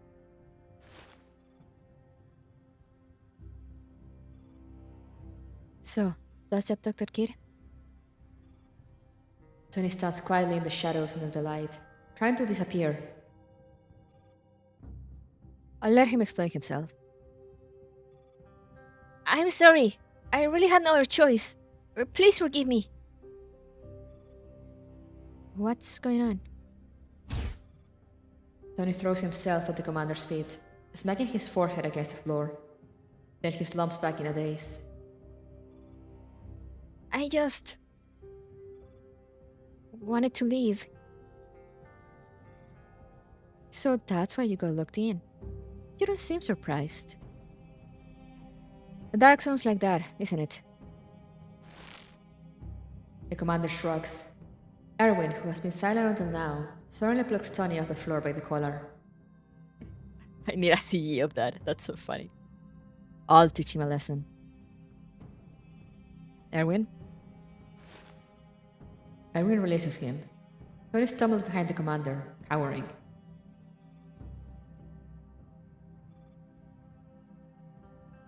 You're letting me go? Let it be. Betrayal, exploitation. Might get him killed someday. Or maybe that's how you survive here in the Dark Zone. I'm in no place to be his judge. You can go. Tony scans the commander's face for signs of anger or disappointment, but he's utterly calm, like it's nothing new. The others watch on as he makes for the door wordlessly. After several paces, he suddenly stops. He looks conflicted and hesitant. Finally, he turns back and presses something into the commander's hand. I picked this up earlier. No idea where she got it from, but my mom promised you a reward for saving me. Take it. Without meeting their eyes, Tony mutters quickly and flees into the night. The commander opens her hand. A droplet-shaped gold pendant gleams faintly in the dim light. I'm heading to Marulo's next. Got a job there. What about you all? Angelia shakes her head, not answering the question. We're done here. Maybe we'll meet again. Take care. The commander doesn't press further. Angelia and the rest of Task Force DeFi gather their gear and take their leave. At the door, Angelia pauses. Oh, one more thing. Betrayal and exploitation may be the norm here, but having teammates still beats being alone. She turns, waving goodbye. Ahead of her, Erwin is adjusting her gear in silence. Ante is consulting a map, and Renate has an arm thrown lazily over Lucia's shoulder.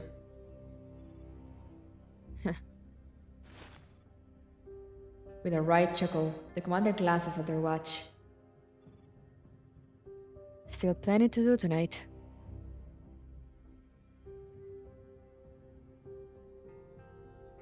Damn, okay, it keeps going.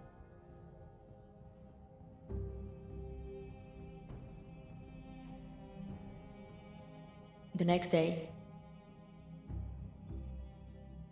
Did you hear? Someone hit the sewers rat's villa by the river. Tore the place apart.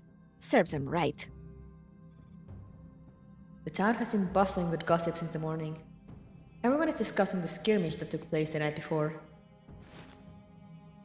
A masked operative passes by the crowd unnoticed. Whoever did it, I hope they don't get caught. Otherwise... One hand in their pocket, the commander toys with a string of metal tags, stamped with the Sewers Rat's insignia. Too bad. Job's done, but the client didn't make it. They adjust the gold pendant around their neck, tucking it deeper into their collar, and smile wanly as they walk toward the crowd. Excuse me, how do I get to Manulos?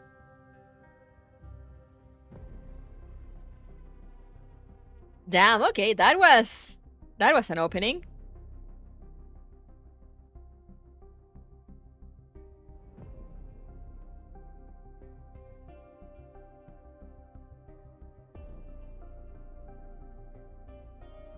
That was an opening.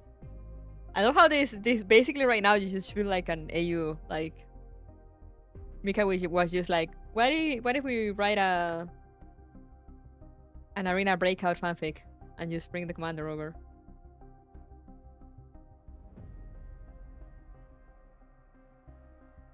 I love it. The arena shooting your feelings real. Alright, let's continue. Playing blind.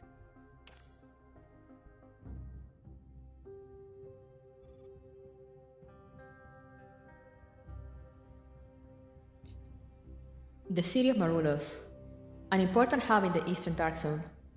Being in close proximity of both seaport and canal, its strategic transport connections draw all kinds of people chasing opportunity. Hey, just finished a mission? Brought back anything good? I'll buy whatever you got. Empty-handed this time, maybe next run. No goods? Then take a look at this fresh batch of gear. Your prices, and it'll help you take down a few more bastards next time. The commander nods a polite thanks to the vendor and continues forward. On their left, the men are keeping someone pinned to the ground. You dare steal my gun? You got a death wish? No, please, just lend me one. I'll take on a job. I swear I'll pay you back. Double, triple.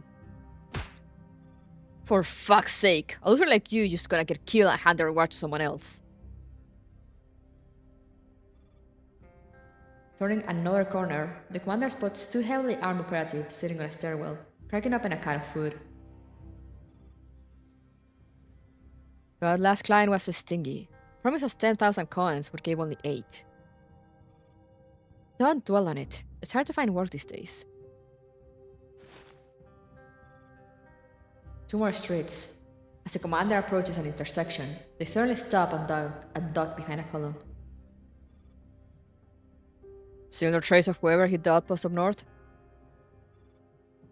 2 armed men walk past, deep in conversation, weapons bulging under their coats.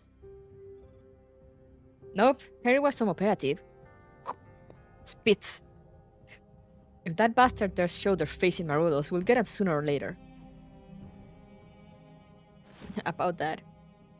After the men disappear down the road, the commander slips out from behind the column and heads quickly toward a nondescript building at the end of the street.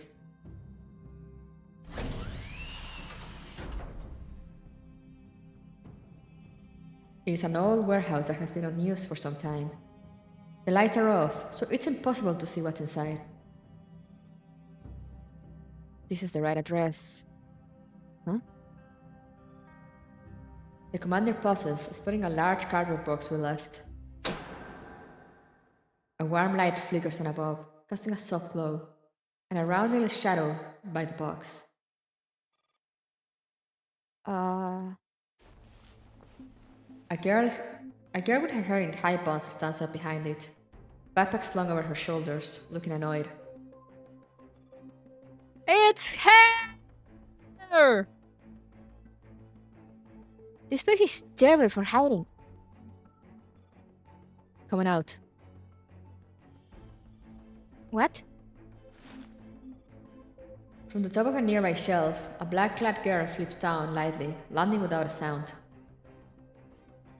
And there she is! How did you spot me? There's another one? I saw you come in.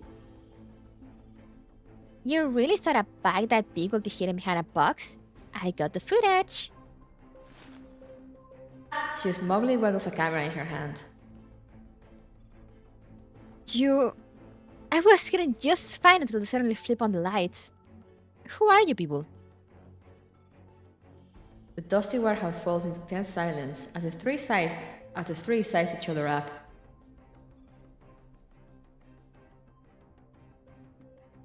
I'm Kuro. From your look, you're both operatives too. The girl with the high bun nods. Mithil. Is this gonna be her name in Frontline 2? Copium. An anonymous client contacted me 2 days ago and told me to be here today to take a job. Same here. Me too. But I wasn't told there'd be others. You're all here. Allow me to introduce myself. I'm the contractor for this mission. A rider sitting on a cloth draped box blinks red, active with the woman's voice. I need the 3 of you to work as a team. Your task is to deliver the cargo to Northridge. Her sudden voice echoes sharply through the campus space. The 3 gather around the box, eyes wary and uncertain. Kuro steps up and grabs the radio. You didn't say there'd be other people. The cargo is a bit unusual. Look under the cloth, just below the radio. Kuro pulls off the white dust cover, revealing a large rectangular container. This big? The box is over a meter long and nearly half as wide and tall. Definitely not something one person can handle alone. As you can see, transport is best done with 3. This is based on our risk assessment. And the reward? We still split the same pay 3 ways? Your individual reward stays the same, as promised. The commander, who has been silent until now, inspects the box closely. Titanium alloy shell, 2 advanced biometric fingerprint locks. What's inside? That's not information you need. The woman's voice is striking, devoid of emotion, as though trained to suppress it. It echoes coldly from the radio, with an air of superiority. Kuro stops speaking through the air vents and grabs the radio from the commander. Gee, if you want us to work for you, try showing a little sincerity. I assume generous compensation already showed my sincerity. It still doesn't seem fair. We don't know who you are, or what's in the box. Do you really want to know? The 3 lapse into silence. Knowing more often means greater risk.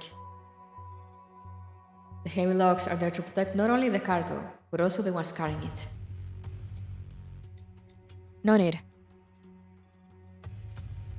Depart from this warehouse at 1900 hours tonight. Deliver the box to the Northridge Hotel within 24 hours.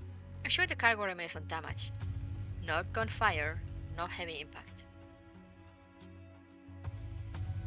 Think of the cargo as a piece of fine porcelain. Good luck.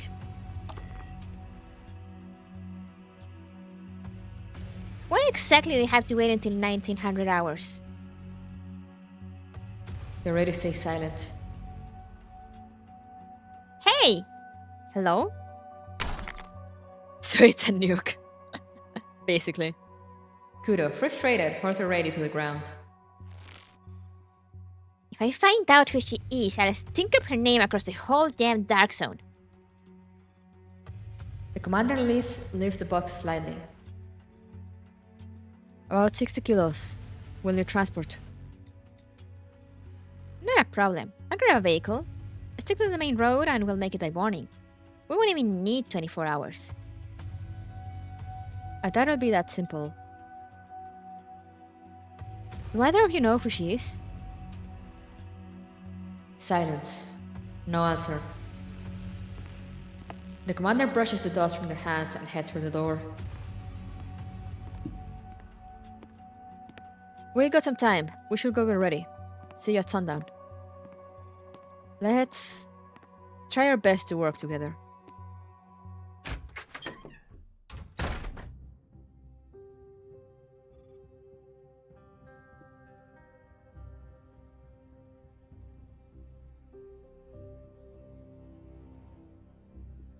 I think I'm gonna take a little break to get a coffee after this.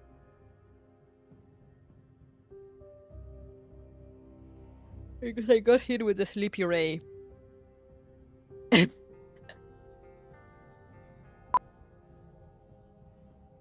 In a shabby little clinic in Marulos. It's hair! The girl from Arena Breakout. It's been a while. The room isn't large, but it is stocked with various medical supplies. Behind the table, a short-haired woman props up her chin and greets the commander. It's been a while, Evita. The commander takes off their backpack and dumps its content onto a table. Weapons, ammo, gun accessories, all strewn messily across the surface. This is all I brought back from the last job. How much can I get for it? Let me see. 23k coins. That's it? Oh, this. The commander pulls a droplet-shaped gold pendant from their pocket and hands it over. Didn't make much on this one. The client was just an ordinary woman who heard that she could hire a special operative with money, so she came to me. Pity though. Oh, and the one who told her dad was a doctor. From Marulos, apparently. Do you know them? Evita takes the pendant and gives her price without inspecting it closely. 30k. You're not even going to check the weight? No need. I heard you got on the sewage rat's bad side because of this job. They're hunting you all across the city. Yep, almost ran into them. Evita starts packing up the items on the table, then hauls out a crate from the shelf behind her. Same as always, 5 E3 military medkits, 3 liquid painkillers, 3 standard surgical packs. That leaves you with 13,600 coins. 13,600 coins. As she speaks, she pulls out the supplies smoothly and efficiently. Then, after a brief moment of hesitation, she grabs a white pill bottle from the shelf. I can't afford that. It's in the house. You should skip town for a while. Let's take an assignment that gets you out of here. The commander raises an eyebrow at that, tossing the pill bottle gently and catching it again. Who's back in the sewer rats? What have I done to earn a free bottle of EX painkillers? It's thus. The commander's hand freezes midair. The bottle slips, rolls across the table, and is caught by Evita. Thus, Anthony. You know how the Antonio family has run things for generations in the Dark Zone? They're vengeful as hell, and you've crossed them. Best to prepare for the worst. Take 2 of the medkits of the order. Huh? I'm running low on funds. And you're absolutely right. At this rate, I should be spending more on ammo instead. Evita doesn't take back the medkits. Instead, she pushes the whole pile toward the commander. Forget it. I don't mind giving you 2 extra kits. Consider it a thank you for completing all my past jobs so perfectly. Thanks. So what's your plan now?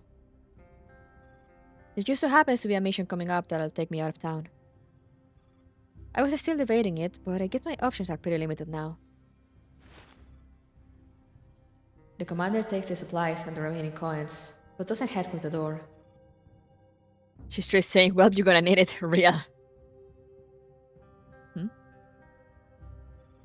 You never answered my earlier question. The doctor who helped that woman back in the northern town. Do you know them? Evita freezes for just a moment. Then a smile spreads across her face.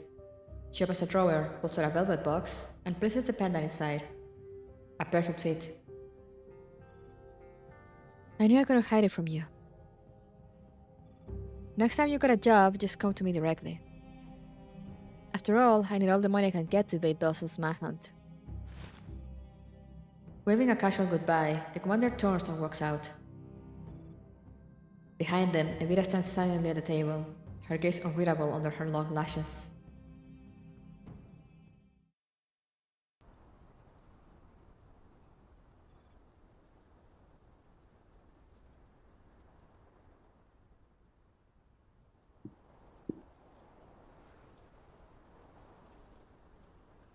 So what are we doing here? 19-15 hours, at the canal port in Marulos.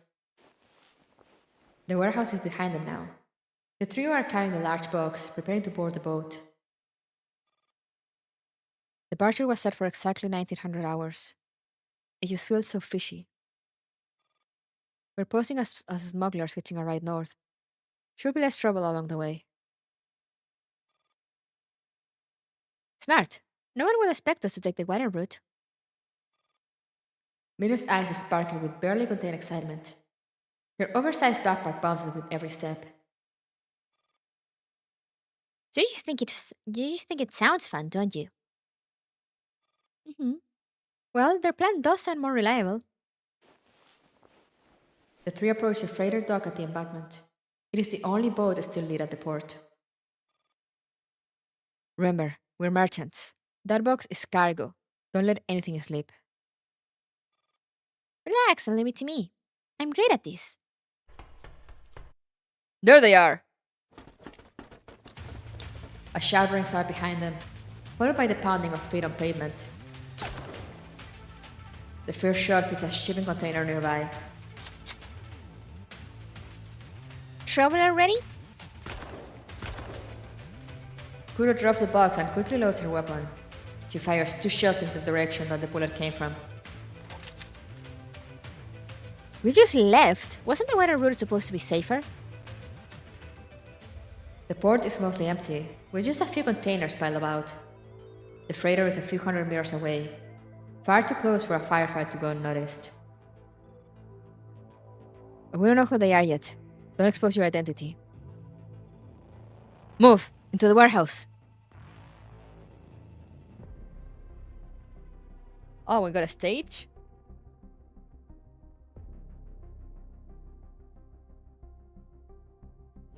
We got a stage. And chronicles. But yeah, now I go to coffee. I also go to bathroom. So yeah. You know the drill, guys. I'll be back in like 5-10 minutes. I might just lie on bed for a minute or two. That's the minigame? Oh, we'll check that out then. But yeah, I'll BRB, guys.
Alright, I'm back.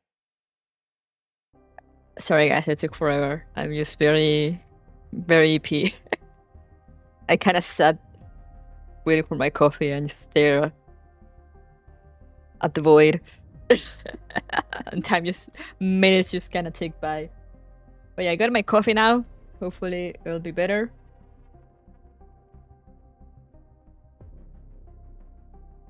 We're gonna continue. If I still feel too EP, we'll probably cut it short. But hopefully that won't be the case. For now, let's continue. Let's check out the minigame. Evita, Commander, I could use your help with a mission. Okay.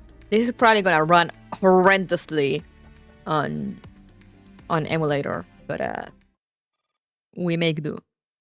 I have a new job for you.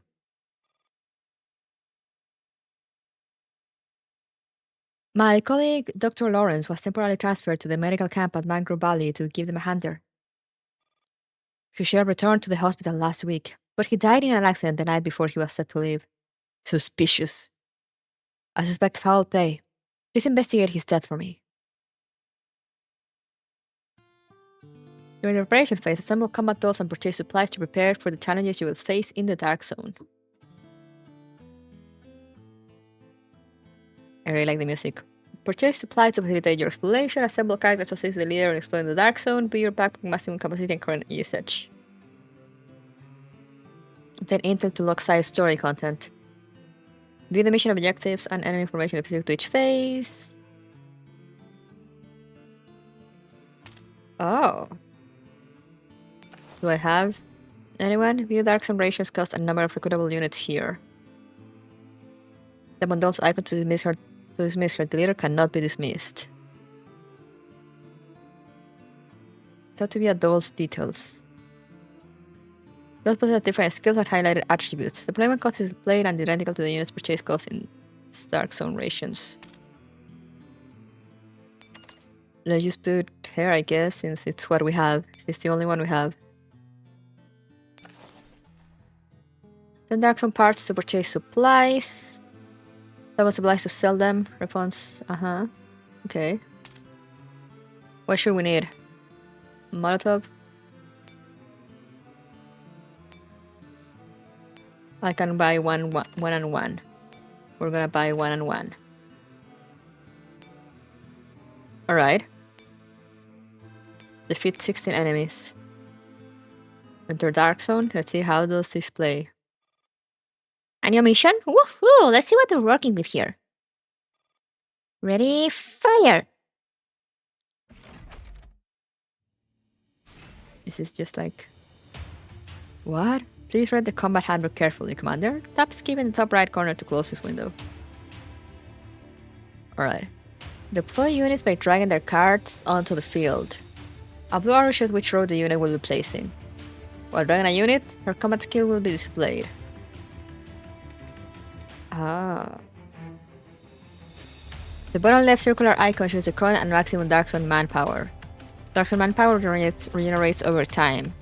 The number at the bottom left of a unit card shows the Dark Zone manpower cost for her deployment. Drag a unit card back to the bottom of the screen to cancel. Okay.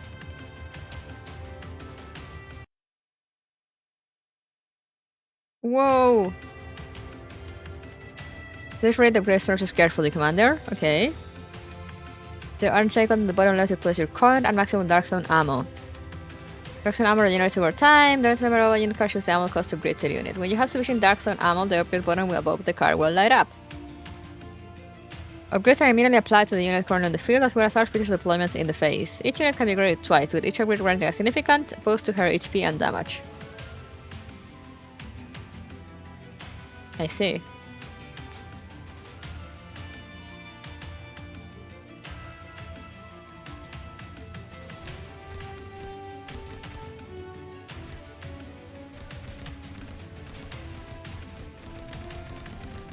Oh, I see how this is.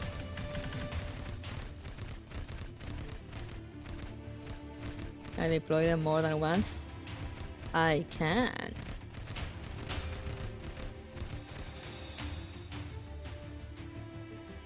Yippee! Oh, I see how this is. Okay, it's not horrendous to play on...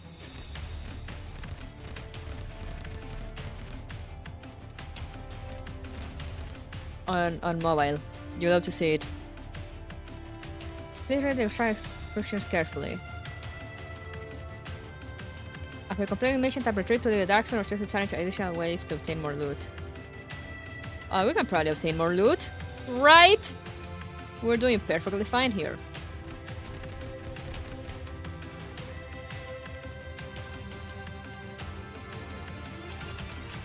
Oh yeah. Oh yeah. Okay, that's a fun minigame.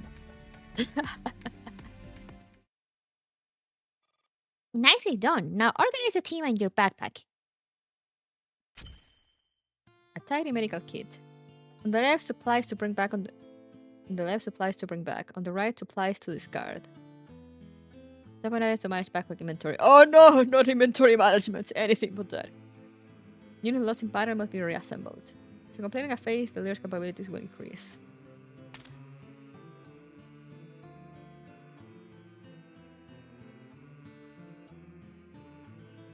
What should I get rid of?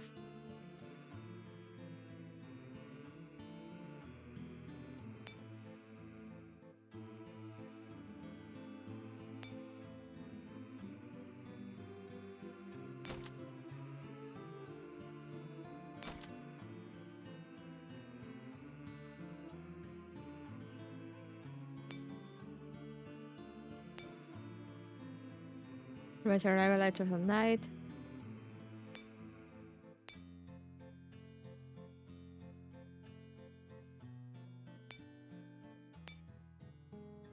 Oh, what should I?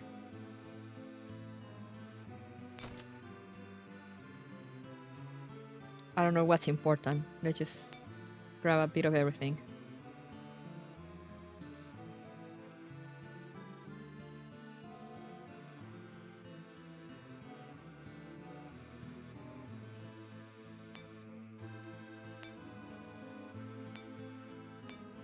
Oh, it tells me here how much I get for stuff. Okay, okay.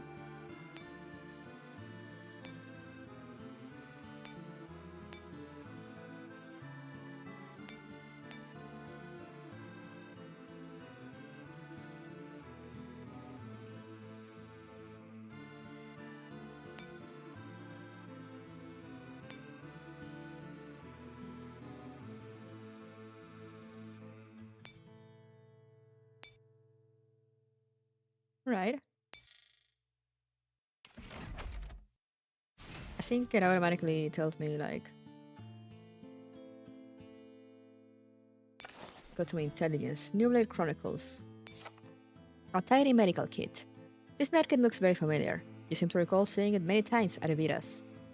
Most people bought something that ended up saving their lives from Evita when they first came to the Dark Zone. First aid kits, painkillers, sets of surgical tools. Medical supplies are just like weapons. You get what you pay for, right? This medkit is so tidy and well maintained, it looks as if it had never been used. That's the sign of a good doctor. Oh, okay, that's it. Alright. Do I have any more members? Ooh.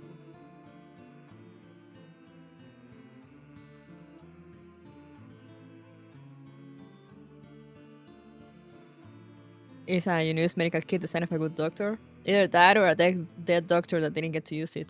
Or a doctor that did not get to use it. No, but let me see her.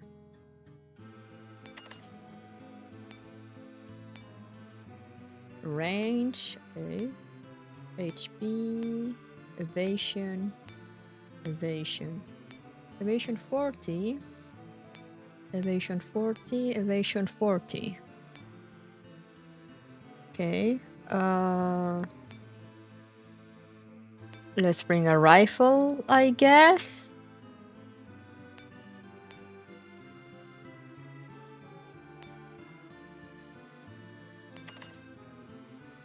I can bring a scorpion also. Is it troublesome if I just bring everyone? Let's just bring everyone. What's the worst that could happen? I guess a dead doctor is not a very good doctor. And here, what's this? One click sell. Yippee! What's this? Sure.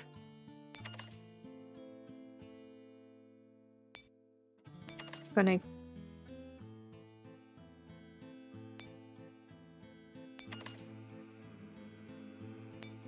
All right. Let's check this. So many bandits. Do they have a packet or something? Whatever. Gotta focus on taking this out first. Probably gonna do like the three waves at the bottom, and then we'll see what's up. What's what?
Alright, go, go, go, go.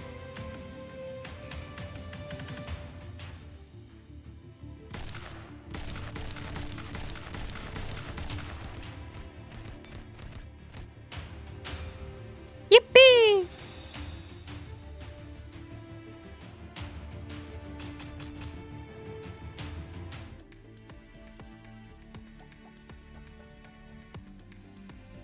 Yippee! A garbled audio recording. Yeah, sounds good. I'll trust you, game. Damn it, they still have budget medical supplies. Our lives depend on that stuff. We gotta get them back.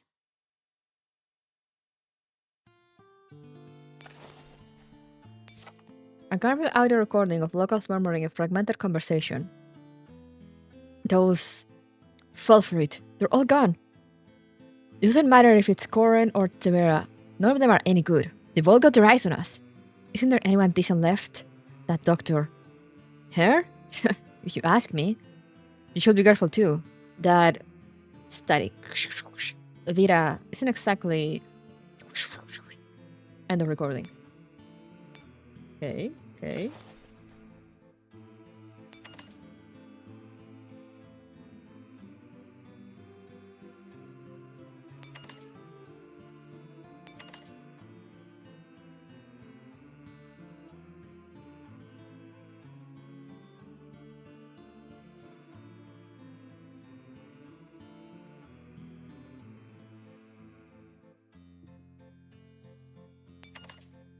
All right. What's this?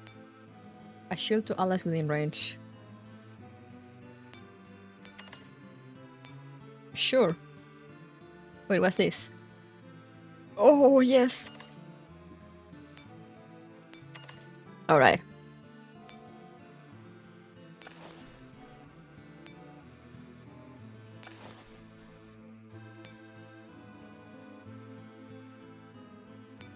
I have no idea how to use the items, but we're gonna see. So they're backed by a gang. That certainly explains audacity. Nonetheless, they'd better surrender when they run into yours truly. The audacity. Alright, alright, alright.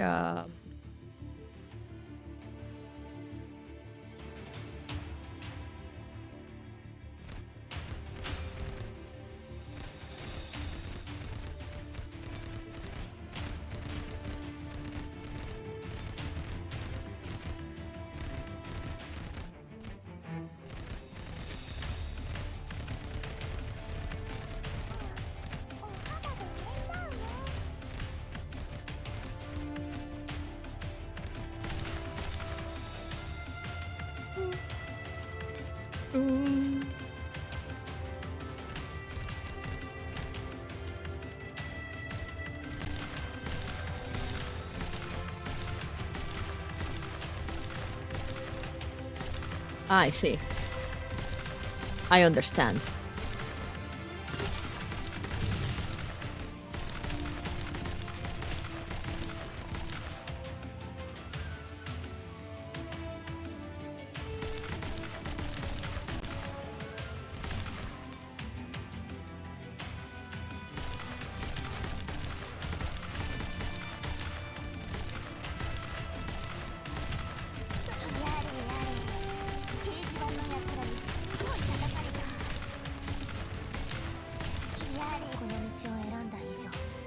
Oh no.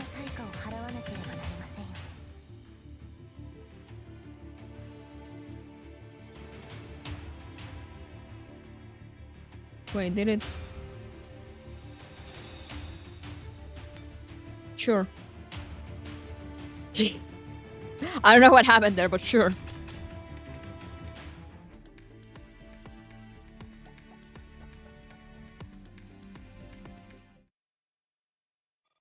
Mission accomplished. Well done, me. Not only did I take back the stolen supplies, I even got us some extras. Miller will be over the moon. I'm gonna bring everything back to the medical camp and share them with the others. Yippee! An old compass. Victory. Yippee! 指揮官、お待ちしておりました。早速今日の行動を開始してください。Oh, hey, unlock a bunch of things. The unexpected suspect.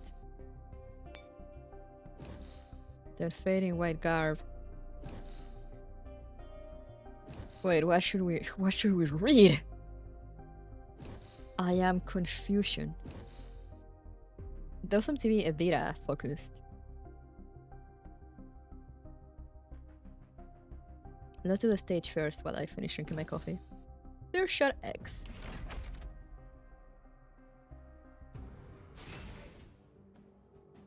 Oop, wrong button. Oop, wrong button. Whoop.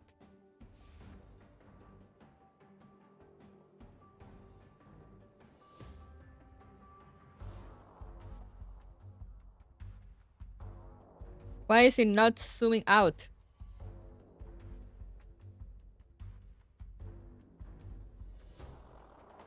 Oh, there we go. I kept pressing the wrong button, that's why. Alright, what are we doing? Where are we dropping?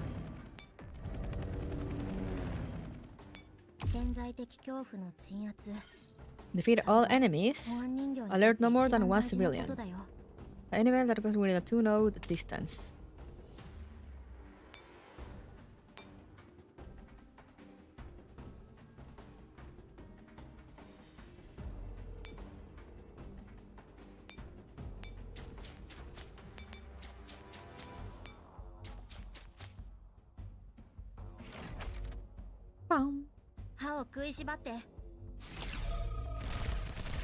Destroy them.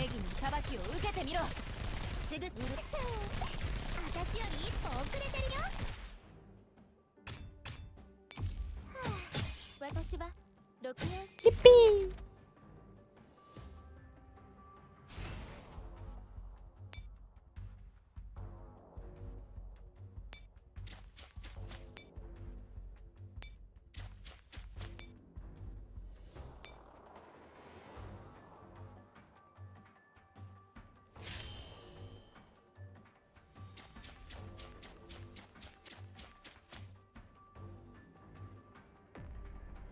Oh, they all move. Alright, I see how it is.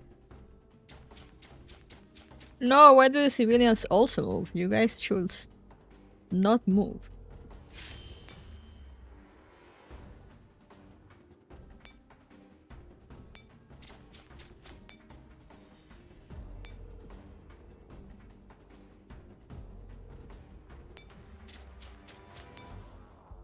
A smoking Goliath, I guess that's gonna help to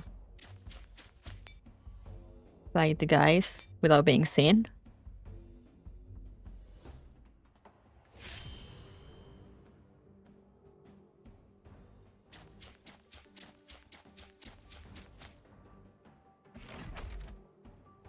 歯を食いしばって。 Push, shoot.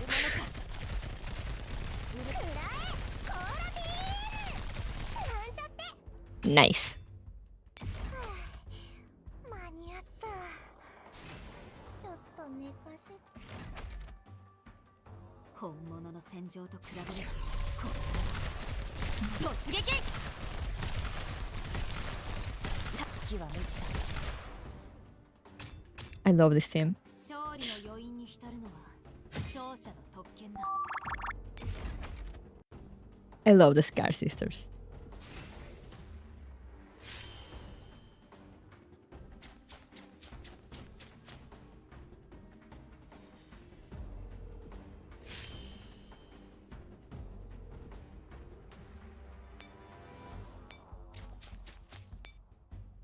Alright, you civilians should really stop moving.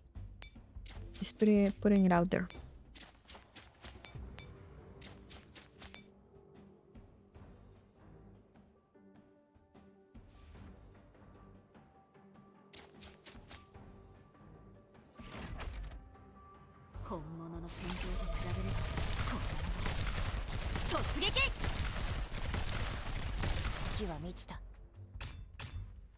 Bang, bang.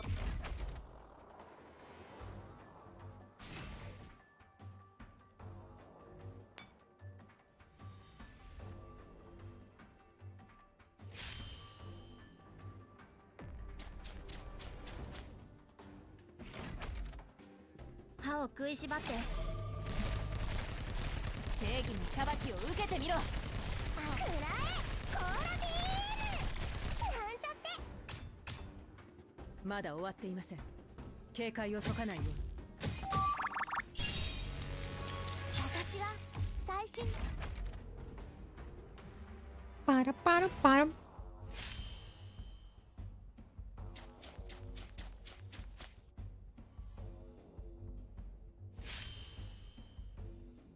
Alright, we should be good, I think.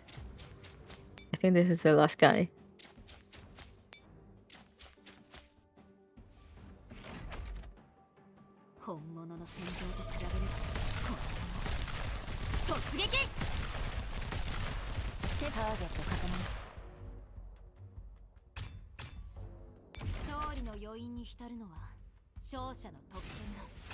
Yippee!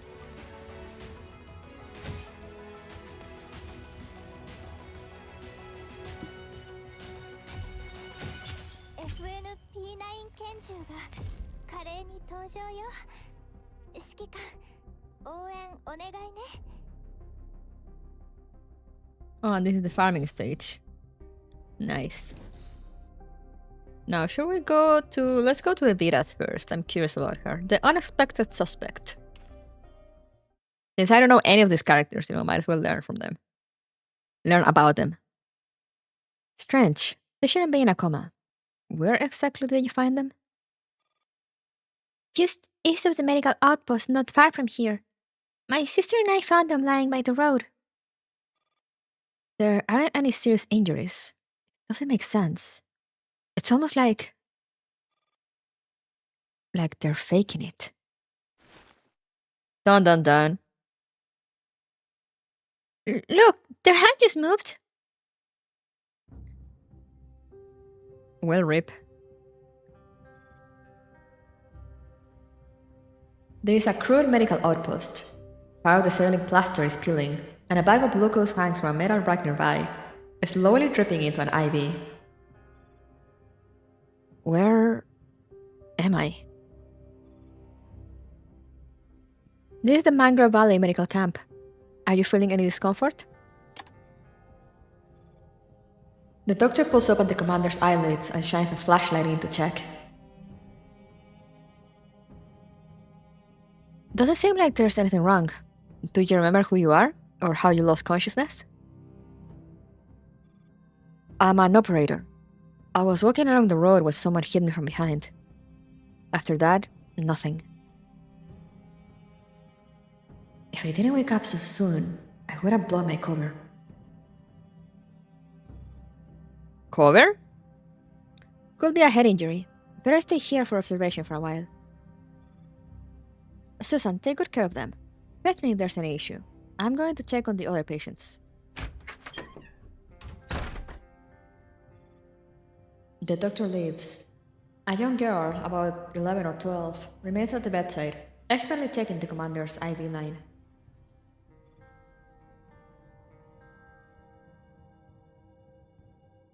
This glucose drip will take another half hour to finish. If you're tired, you can rest a bit. I'll come get you later.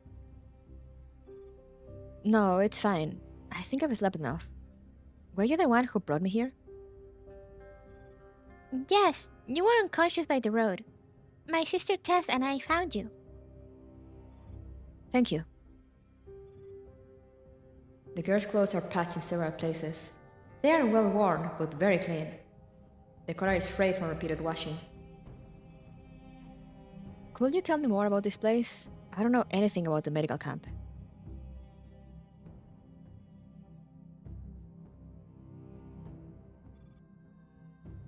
Thanks. I think I have a general idea of how things work around here now. Right. Earlier you mentioned that a doctor was transferred from a big city hospital to help out here. Do you think he could take a look at me? I'm uneasy not knowing why I passed out. You must mean Dr. Lorenz. Actually, something happened to him recently. The new doctor hasn't arrived yet. Something happened? Yeah. Last week, he got drunk one night and accidentally fell into the pond. By the time we found him, it was too late. Accidentally? Fell into the pond. Completely by accident. I'm sure. Oh, that's awful. I didn't expect something like that. Dr. Lawrence must have been beloved here, giving up city life to support this place. Yes, he helped us a lot over the years. He sounds like someone truly admirable. Did he found this medical outpost? Oh, no, it was Dr. Evita. Evita? Yes, Dr. Evita established this medical camp. She also saved my sister and me and brought us here. When Susan speaks of her savior, her voice quickens with emotion. My sister and I are orphans. We were starving when Dr. Evita rescued us and brought us here. We usually help out with chores. Oh, I almost forgot. Susan grabs a messy stack of papers from a nearby desk and rushes toward the door. I've got other things to do. You get some rest. I'll be back before it's time to change your bandages. Wait! The commander points to a red envelope that's fallen to the floor, stained with dark, brownish smudges. You dropped this. Oh, thank you. I'm off now. Shout for me if you need anything. Susan picks up the red envelope and tucks it into the messy pile of papers, then hurries out of the ward. Evita? Coincidence? Unless. The next day. Don't walk for too long, and don't push yourself. If you feel unwell, come back right away. I got it, thanks. The commander leaves the ward under the doctor's watchful gaze and steps outside the medical camp. Tents have been set up around the station to house the staff and their families. Over time, the area has grown into a rough settlement, sheltering not only workers but many homeless people like Susan. Excuse me, could you tell me how to get to the pond? The pond? The commander stops a woman carrying a tray stuck neatly with medical supplies. She's heading toward the medical outpost. There's a pond to the north, but unless it's important, I'd stay away. Someone drowned there recently. Someone drowned? You must be new here. Early last week, someone found Dr. Lorenz from the medical camp drowned in that pond. That's tragic. Tragic? The woman raises an eyebrow scornfully. She leans in and lowers her voice. Good riddance, if you ask me. He might look like a kind-hearted doctor, but he was actually a selfish, greedy man. Oh? Oh, what did he do? The commander tries to press for more, but the woman shakes her head, steps back, and turns to leave. No one believes it. No one wants to believe it. If you insist on going, head out the north exit, then turn right when you see a pine tree split by lighting.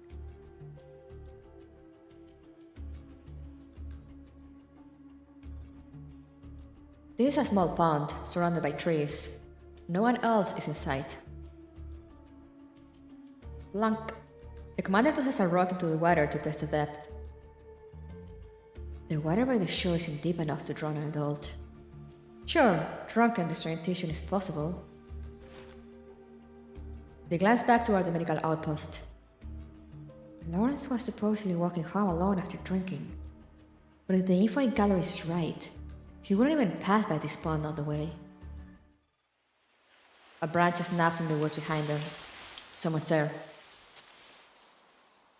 Who's there? A middle-aged man, caught spying, reluctantly steps out from behind a tree. Hey, what are you doing skulking around? I've been watching you. The man picks up a dead branch and grips it like a weapon. He waves it at the commander, hollering loudly. The commander doesn't respond. They step forward. The man freezes, then swings the branch toward the commander's head.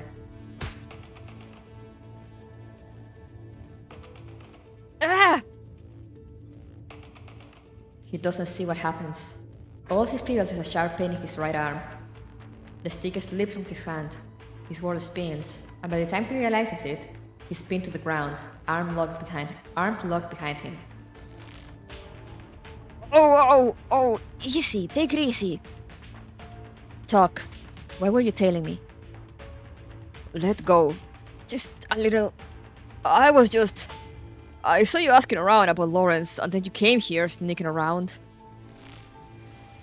Oh, okay, I'll talk. You're investigating Lorenz's death, right? I have a lead. Lorenz was murdered. By whom? Evita. It was Evita. Hey, yo?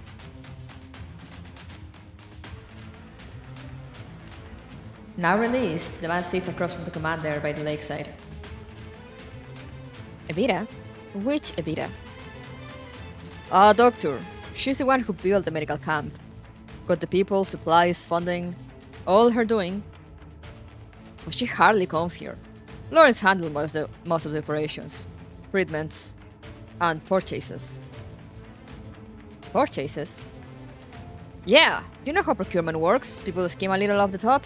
Nothing serious, right? You know how it is. The commander toys with the stick that the man had wielded as a weapon, tapping it in their palm without commenting. Anyway, Evita came by not long ago and found out. They had a huge falling out. Soon after, Lorenz said he was going back to Marulos, and then he was found dead in the pond. Drowned? Ha! The water's barely knee-deep. No way he just drowned. So I'm sure he was killed, and the only one with real beef with him was Evita. And how do you know this? Did you see it happen? Well, no. But who else would have done it? Everyone knew Lorenz was scheming, but no one cared. Didn't want to ruin someone else's cut. But Evita wasn't like that. Lorenz was stealing her money. Word is she's planning to donate another batch of equipment soon. Ask around the camp. 2 weeks ago when Evita was here, they got into a shouting match. Loud enough for everyone to hear. I'll confirm it myself. But how do you know all this? Convincing. The commander slammed the stick into the soft earth, burying it half a meter deep. I'll talk. Please don't hit me. Lorenz needed help with the scheme. I help a little. Just a bit. He got the lion's share. That's all I know, I swear. Look. Go and keep your mouth shut. The man scrambled to his feet, bowing and scraping with a sheepish grin. He doesn't even bother picking up the shoe he lost earlier. He used turns and bolts. Evita, 2 weeks ago, huh? Huh! Interesting.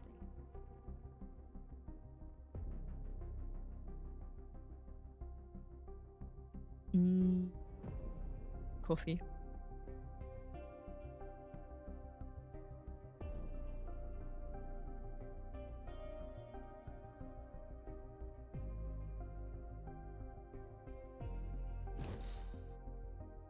The unfading white garb.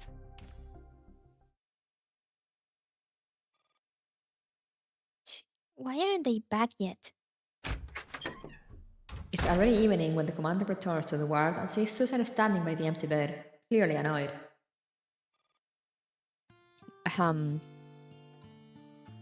Where did you go? It's dangerous to wander off alone in your condition. Why have you passed out again somewhere by the road? I actually feel much better now. No, I promise I'll stay here and complete the 3-day observation. Seeing Susan put her hands on her hips again, the commander quickly changes her tone. By the way, you said you and your sister were saved by Evita. Does she come visit you? Of course! But Dr. Evita is very busy. She only comes by every few months. The last time was 2 weeks ago. 2 weeks? That is quite a while. It's not. Dr. Evita has many important things to do. When she doesn't visit us, she's probably out there helping others. We don't mind at all. Besides, every time she visits, she brings us gifts. Susan pulls out a small booklet from her pocket. The green cover reads, Home-Based Medical Care.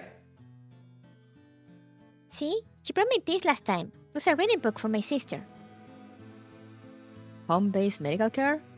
Are you planning to become a doctor too? Of course! I want to be just like Dr. Evita. You have no idea what a good person she is.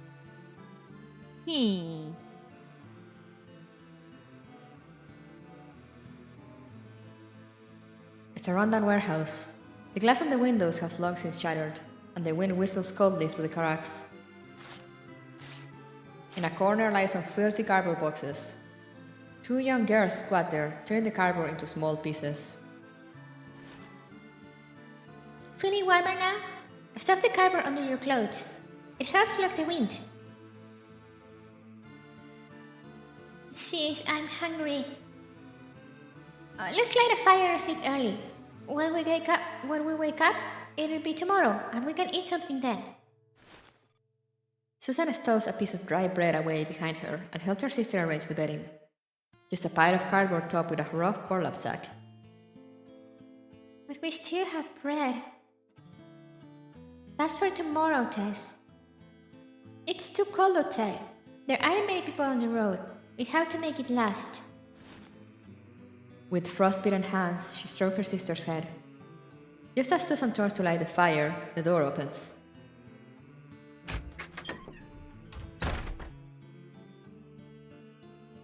My car broke down. May I stay here for the night?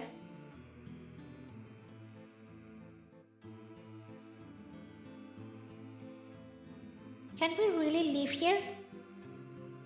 Of course. This place is going to be a medical outpost soon. Lots of people will come. A medical outpost? With a little girl on each side holding her hands, Evita walks through the half-constructed medical outpost. Tents and modular container rooms are being set up. Workers unload crates of medical and daily supplies from trucks. There you are, Dr. Evita. We're making good progress. Some of the consultation rooms are already usable. The staff are gradually arriving too. In less than a week, we'll be able to start treating patients from the area. Great work, everyone. Where's the consultation room?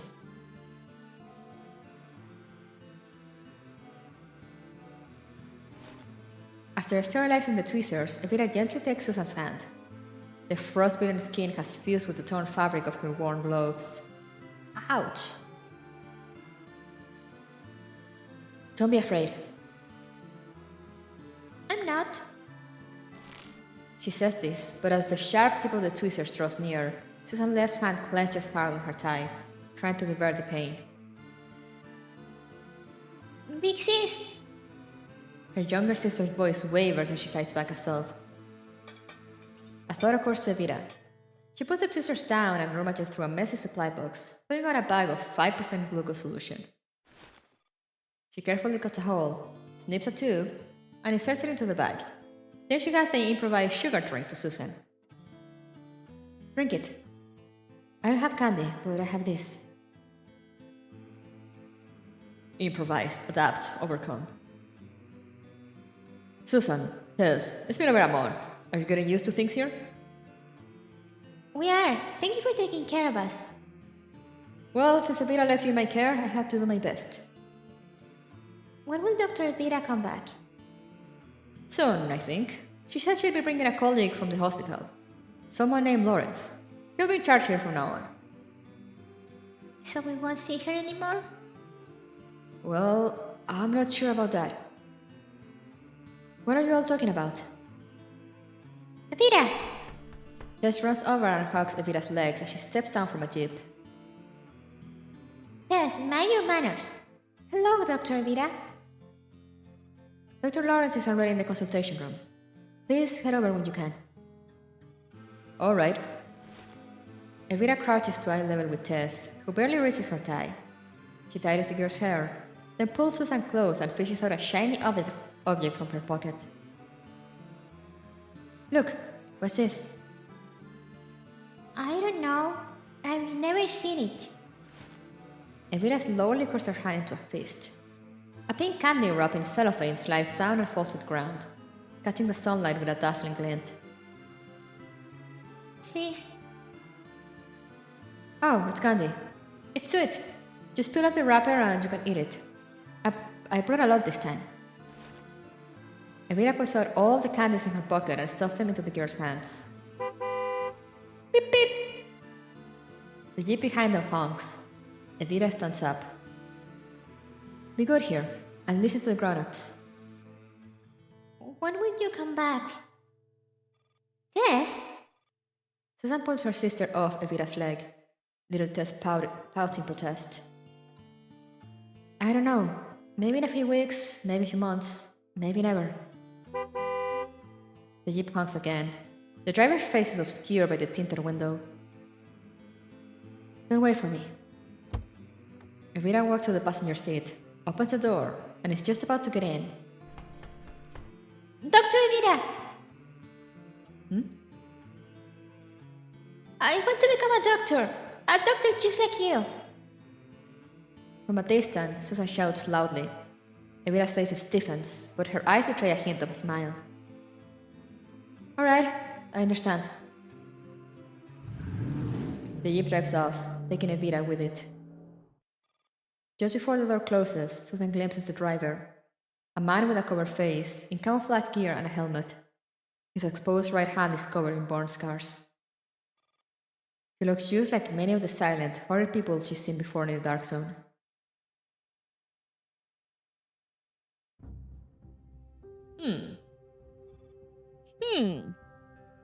Anyway, I applied to become an intern at a hospital in Marudos. If everything goes well, I'll become a doctor too. Big sis! A blonde girl shorter than Susan walks in, holding a crudely stitched doll. The doctor asked me to check if you finished yesterday's paperwork. Tell him it's all done. Is this your sister? Hello, my name is Tess. Do you want to be a doctor too? I'm not sure yet, but I want to stay with my sister. If she wants to be a doctor, then I'll go too. Alright, run along now. Tess hugs the door and skips out. Susan stays beside the commander's bed, flipping through the last 2 days of medical records. Aside from some glucose, there hasn't been much treatment. Are you sure you don't know what caused you to faint? I really don't. Honestly, I don't think I need to be lying here anymore. No way! If only Dr. Lorenz were still here, he will definitely be able to figure out what's wrong with you. Speaking of Dr. Lorenz, I heard he and Dr. Vida didn't get along. How did you know that? Susan blurts out instinctively, then quickly covers her mouth, realizing she said too much. So it's true? Aren't they colleagues? Why the conflict? I don't really know either. I mean, they didn't have many chances to meet. I heard they had an argument 2 weeks ago. How do you know all this? Well, it's true. I went to deliver something to Dr. Lawrence's place that day. I heard 2 people arguing inside. One of them did sound like Dr. Vida. You didn't see her? No, I didn't go in. Dr. Vida didn't notify anyone before her visit that time, and she left quickly. I didn't see her, just heard from others that she'd been here. Do you know why they were arguing? Don't tell me it was a lover's spat. Of course not! Susan slaps the commander's face in anger, her lips pouting again. I hear something about documents and evidence. Definitely not anything that silly. Alright, that was my bad. I apologize. Just lie there quietly. I've got lots of other patients to take care of. I'll come back later. Susan picks up the tray of nursing supplies and storms out, nearly bumping into the doctor entering for rounds. What's with her? Nothing. Probably just a bit overwhelmed by all the work. Oh, by the way, how do I get to Dr. Lawrence's residence? by the way, random question. How can I get to the residence of this dead person?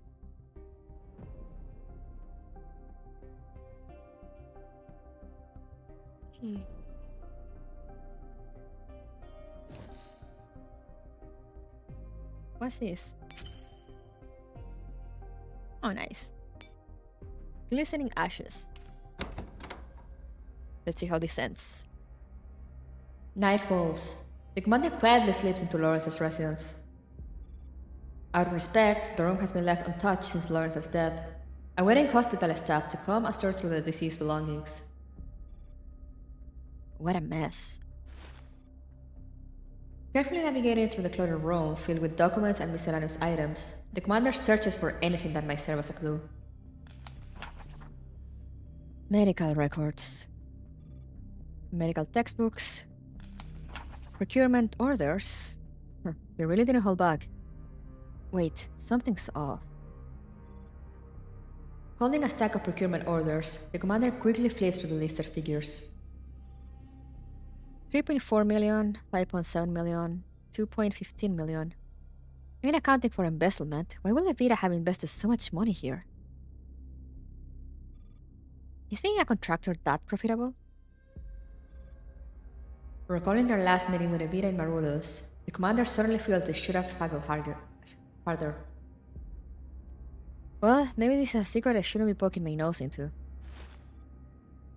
They place the procurement orders back on the desk and pick up the picture frame lying next to them. It's her? A faint sound comes from the direction of the bedroom. The commander shows no reaction, pretending not to have heard, and instead restores the desk to its original state before continuing to search through the drawers, inching closer to the bedroom. As they step 1 foot across the doorway, a gust of wind rushes toward the back of their head. An ambush. Prepared for the attack, the commander shifts sideways, causing the silent weapons to miss. They retaliate with a sweeping kick, sending the attacker crashing to the ground. Oh, it's her! It's the woman who had given them directions earlier that day. As she struggles to get up, the commander swiftly kicks a knife from her hand and ties up her hands with an IV tube that they brought from the ward. Who are you? You killed Dr. Lorenz, didn't you? How do you know? I guessed. Don't ask so many questions. I'm not here to avenge him. There's a photo of you two together on the desk. Intimate. So, what's going on? Why should I tell you anything? The commander puts a small tape recorder in their pocket. It reels slowly turning. It's real slowly turning. I already recorded your confession. You just admitted to murder yourself. You vile prick! I need some way to protect myself. Turn it off first. Fine. Once the commander switches off the recorder, the woman slumps against the doorframe with a sigh. It's true. Lorenz and I were lovers. Why did you kill him? I assume you already know he was scheming off the top of the procurement funds. Seeing the commander nod, she raises her bound hands. A shiny gold ring gleams on her left middle finger. Life was pretty good with him. But 2 weeks ago, he suddenly said he wanted to leave the medical outpost. I asked to go with him, but he refused. If he left, where would the money come from? 2 weeks ago, again. So you killed him over that? That wasn't the plan. His sudden decision to leave raised some red flags. You know how profitable this place was for him. Something must have made him abandon all that. So I pretended to see him off, got him drunk and tried to get the truth out. What did he say? He had gotten hold of a secret document. He was using it to blackmail someone into smuggling him out of Kamana. A document? What kind of document? I don't know. It has something to do with someone's identity. He was too drunk and kept rambling on about fakes, covert, operative. We were walking near the pond. I asked again if he would take me with him. He cursed me instead.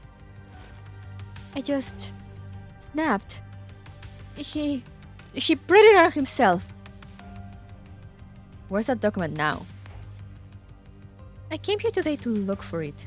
No idea why the place was already ransacked. I couldn't find it. What does it look like? It's in a red envelope with some wine stain. She spilled red wine on it by accident. Oh, whoops!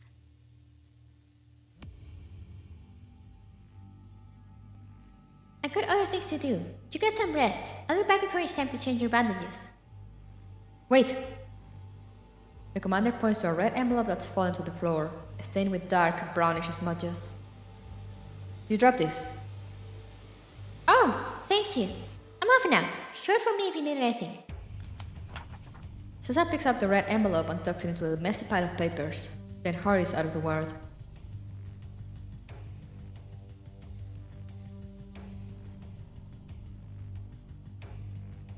Just go.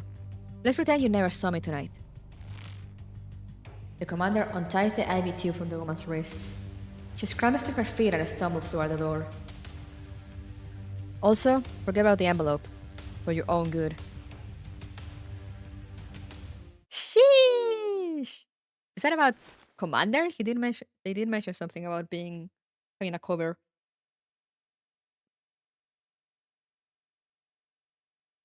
The commander quietly opens the door. The ward is pitch dark. No lights are on.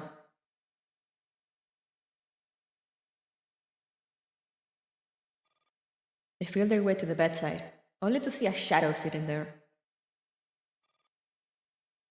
You snuck out again. Busted. Susan is sitting on the commander's bed, her legs swinging off the edge. Shh. Quiet. Let's talk outside.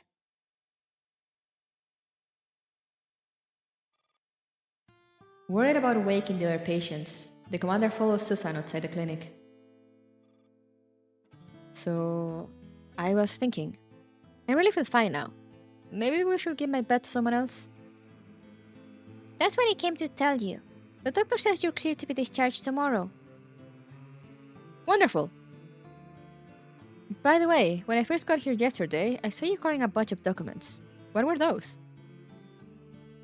Used all records from the archives. They've been destroyed.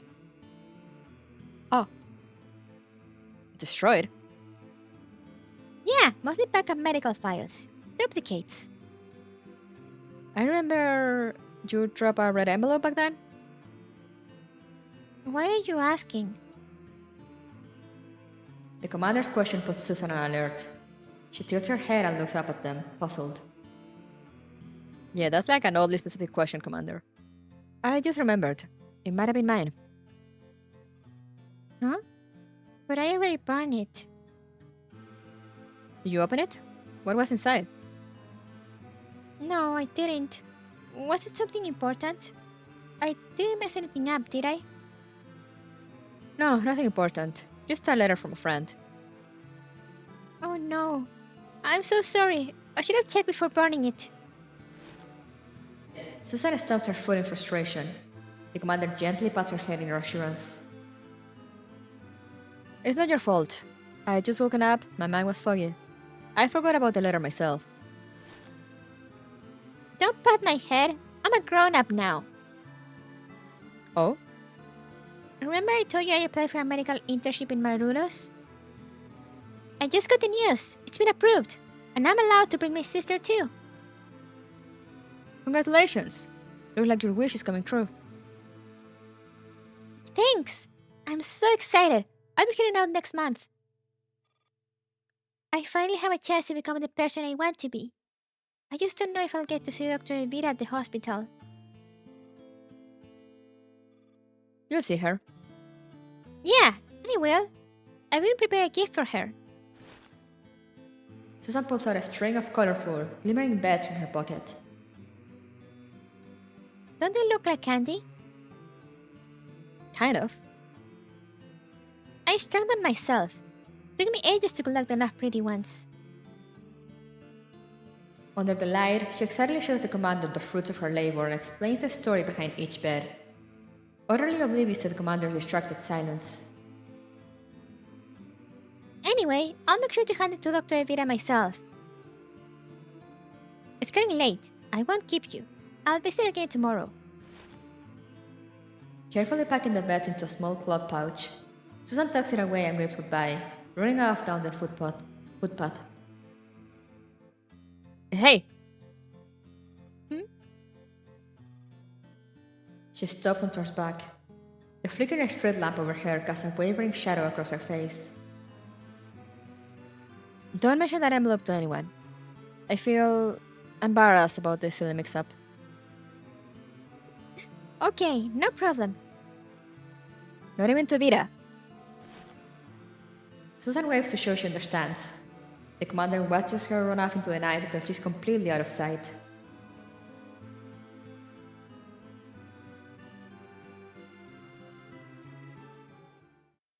The event BGM came in slow shock PTSD, real.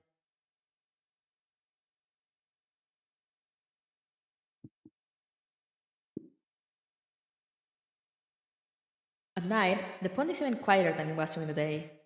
The commander arrives at a clearing, carefully ensuring there's no place for anyone to hide nearby.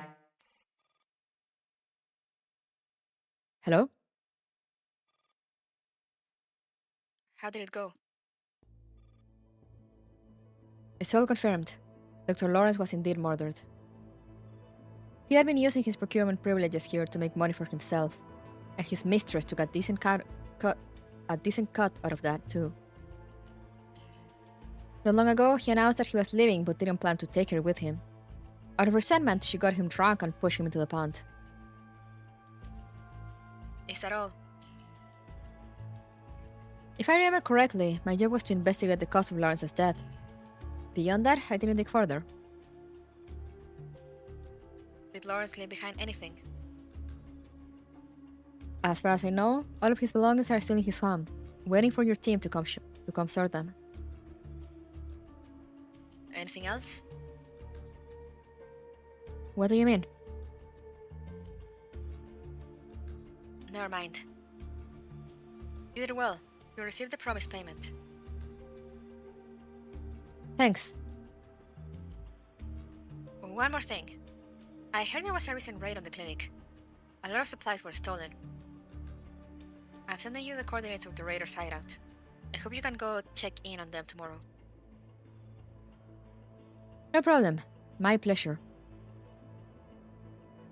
Check in on them. Oh, it continues.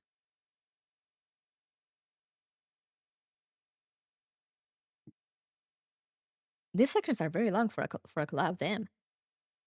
The next day. After 2 days of bed rest... Oh. After 2 days of bed rest, the commander finally gets to stretch their limbs again. Carrying the spoils recovered from the raiders' hideout, they return to the town.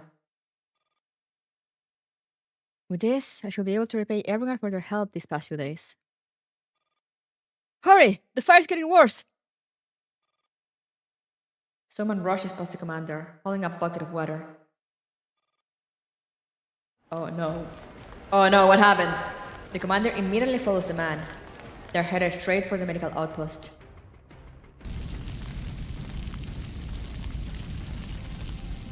What happened?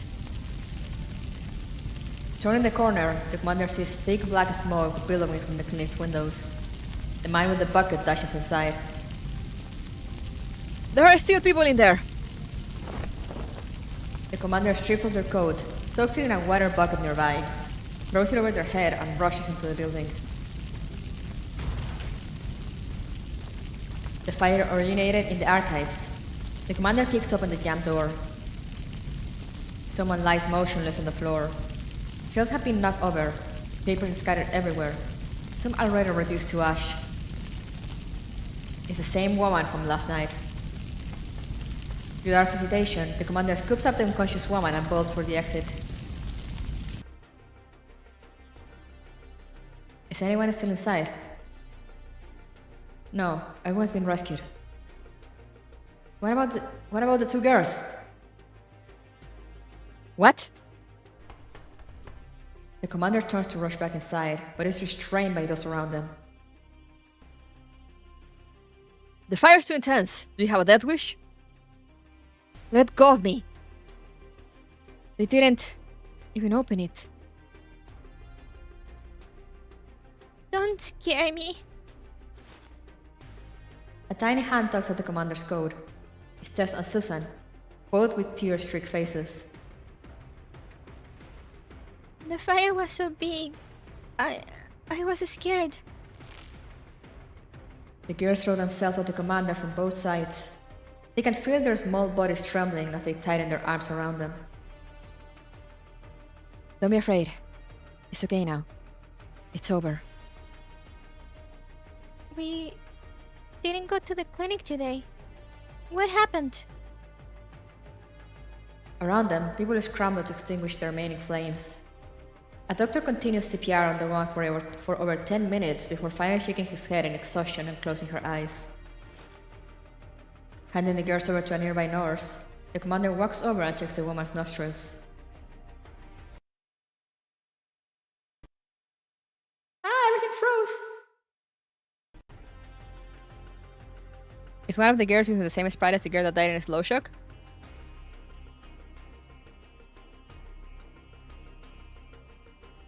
Maybe? I know, so many children sprites have died in this game.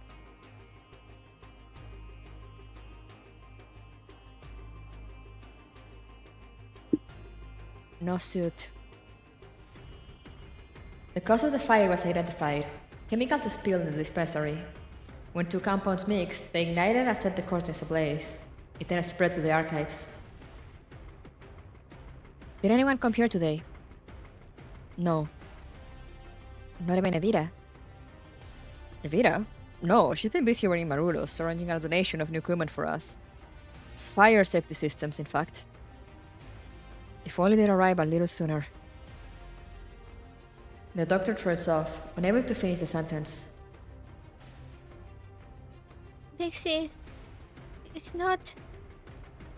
Hush, we promised. Susan interrupts her little sister's soft protest. Her right hand subconsciously reaches into her pocket, but the pouch containing the chain of beds is now empty. It was an accident. An accident, you say? Hold on. Wasn't there one more patient here? That new one from a few days ago. Alright, where has he gone? I remember him. His right arm was covered in burn scars.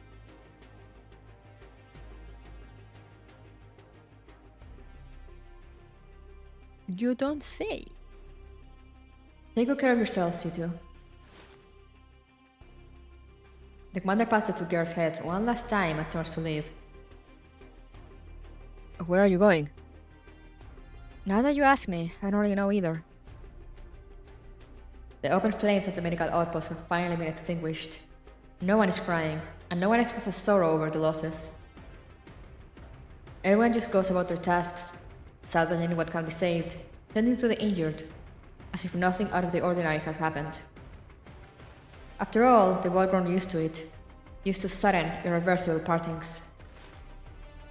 The commander waves their hand in farewell. But I know this for certain. Such accidents must stop happening in Kamona.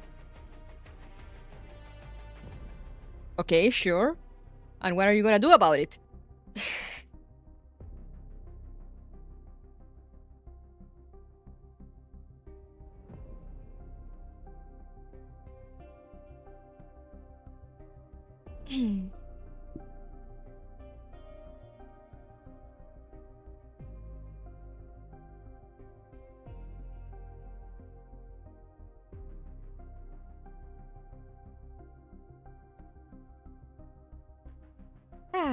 This BGM very good for too, yeah.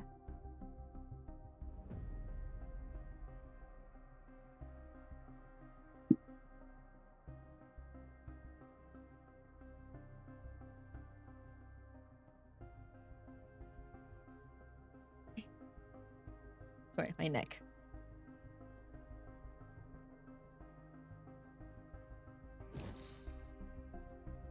Anyway, I know we haven't made that much progress, but I'm kinda not feeling it today, guys. 指揮官さん、ごきげんよう。指揮官、お待ちしておりました。早速今日の行動を開始してください。 So I think we might end it up here. Let me just check this farming stage.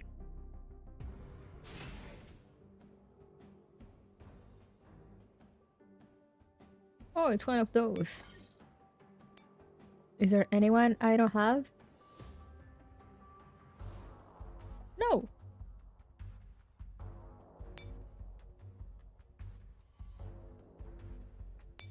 Let's just do it. 安心して待っててくれ。 Oh, just survive? And they don't move? The Antonio family. Okay. So I just stand there. Is what you're telling me. I love this. I love just standing here.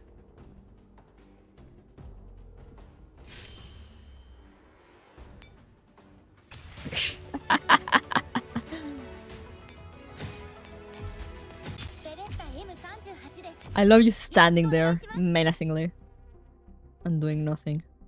指揮官、お待ちしておりました。早速今日の行動を開始してください。指揮官さん、ごきげんよう。本日の作戦準備はとっくに済ませておりますわ。 Let me just see also. I know. Oh yeah, she's here. I know I get her from the event, but oh, never mind. Yeah, I'm kind of not feeling it today, guys. I'm kind of a bit lazy, so we're just gonna end here for now.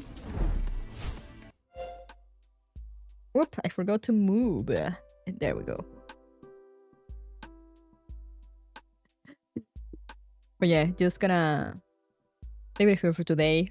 Tomorrow I'll try to make more progress, so you know, we can finish next week. I need to finish this next week, so but you know, we have what, 8 out of 29, so what, we're only missing 21. Not too bad. Tomorrow we can probably make some good progress and hopefully finish on Saturday next week, so then on Sunday I can go back to Expedition. But we'll see. We'll see how things go. The cutscenes are very long though. It's very interesting, and just I say it's just one of those lazy days.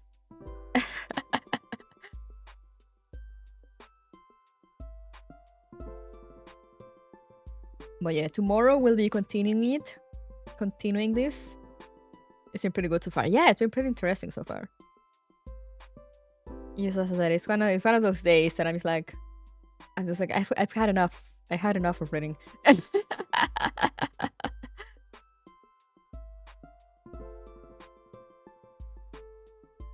But yeah, tomorrow we shall continue. Tomorrow, I'll make myself a coffee before stream, hopefully, so I won't be so EP like in the middle of it. Lazy days happen. Yeah. But we still made progress, you know. We still got the intro out of the way. We saw all that suspicious thing with Evita and the girls. That was weird. Also, Commander mentioned something about having a cover. So I'm like, I mean, clearly this is some kind of a alternate universe thing. Let's say Mika just writing a fanfic here, but you know, we take those. I am very much down for events being like alternate universe bullshit. I see it a lot in Honkai Impact actually. Like a bunch of events are just like, oh, you know, like this, what would happen, or like this is a completely unrelated world or setting, and it's kind of fun because you get to see like a bunch of the same characters but like in different settings. It's very funny. What ifs? Yeah. What? I look down and Reggie is just sitting there looking at me on the floor. I think she might be hungry, guys. Just a feeling. Just a feeling.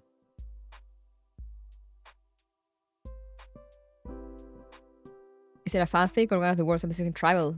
That would be cool. That would be cool, yeah. And they could very much go that route. It will be fun. Feed her, she hungry.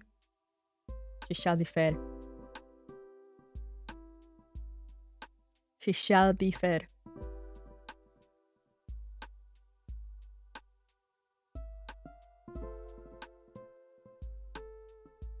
But yeah, we shall continue this adventure tomorrow. For now, I'm gonna go feed the cats. I'm gonna take the chance to get some lunch, rest a bit since I'm tired. And tomorrow we continue reading. For now, thank you guys so much for coming. Hope you enjoyed the stream. Remember to stay safe, stay hydrated, take care of yourselves, and I'll see you guys next time. So bye bye.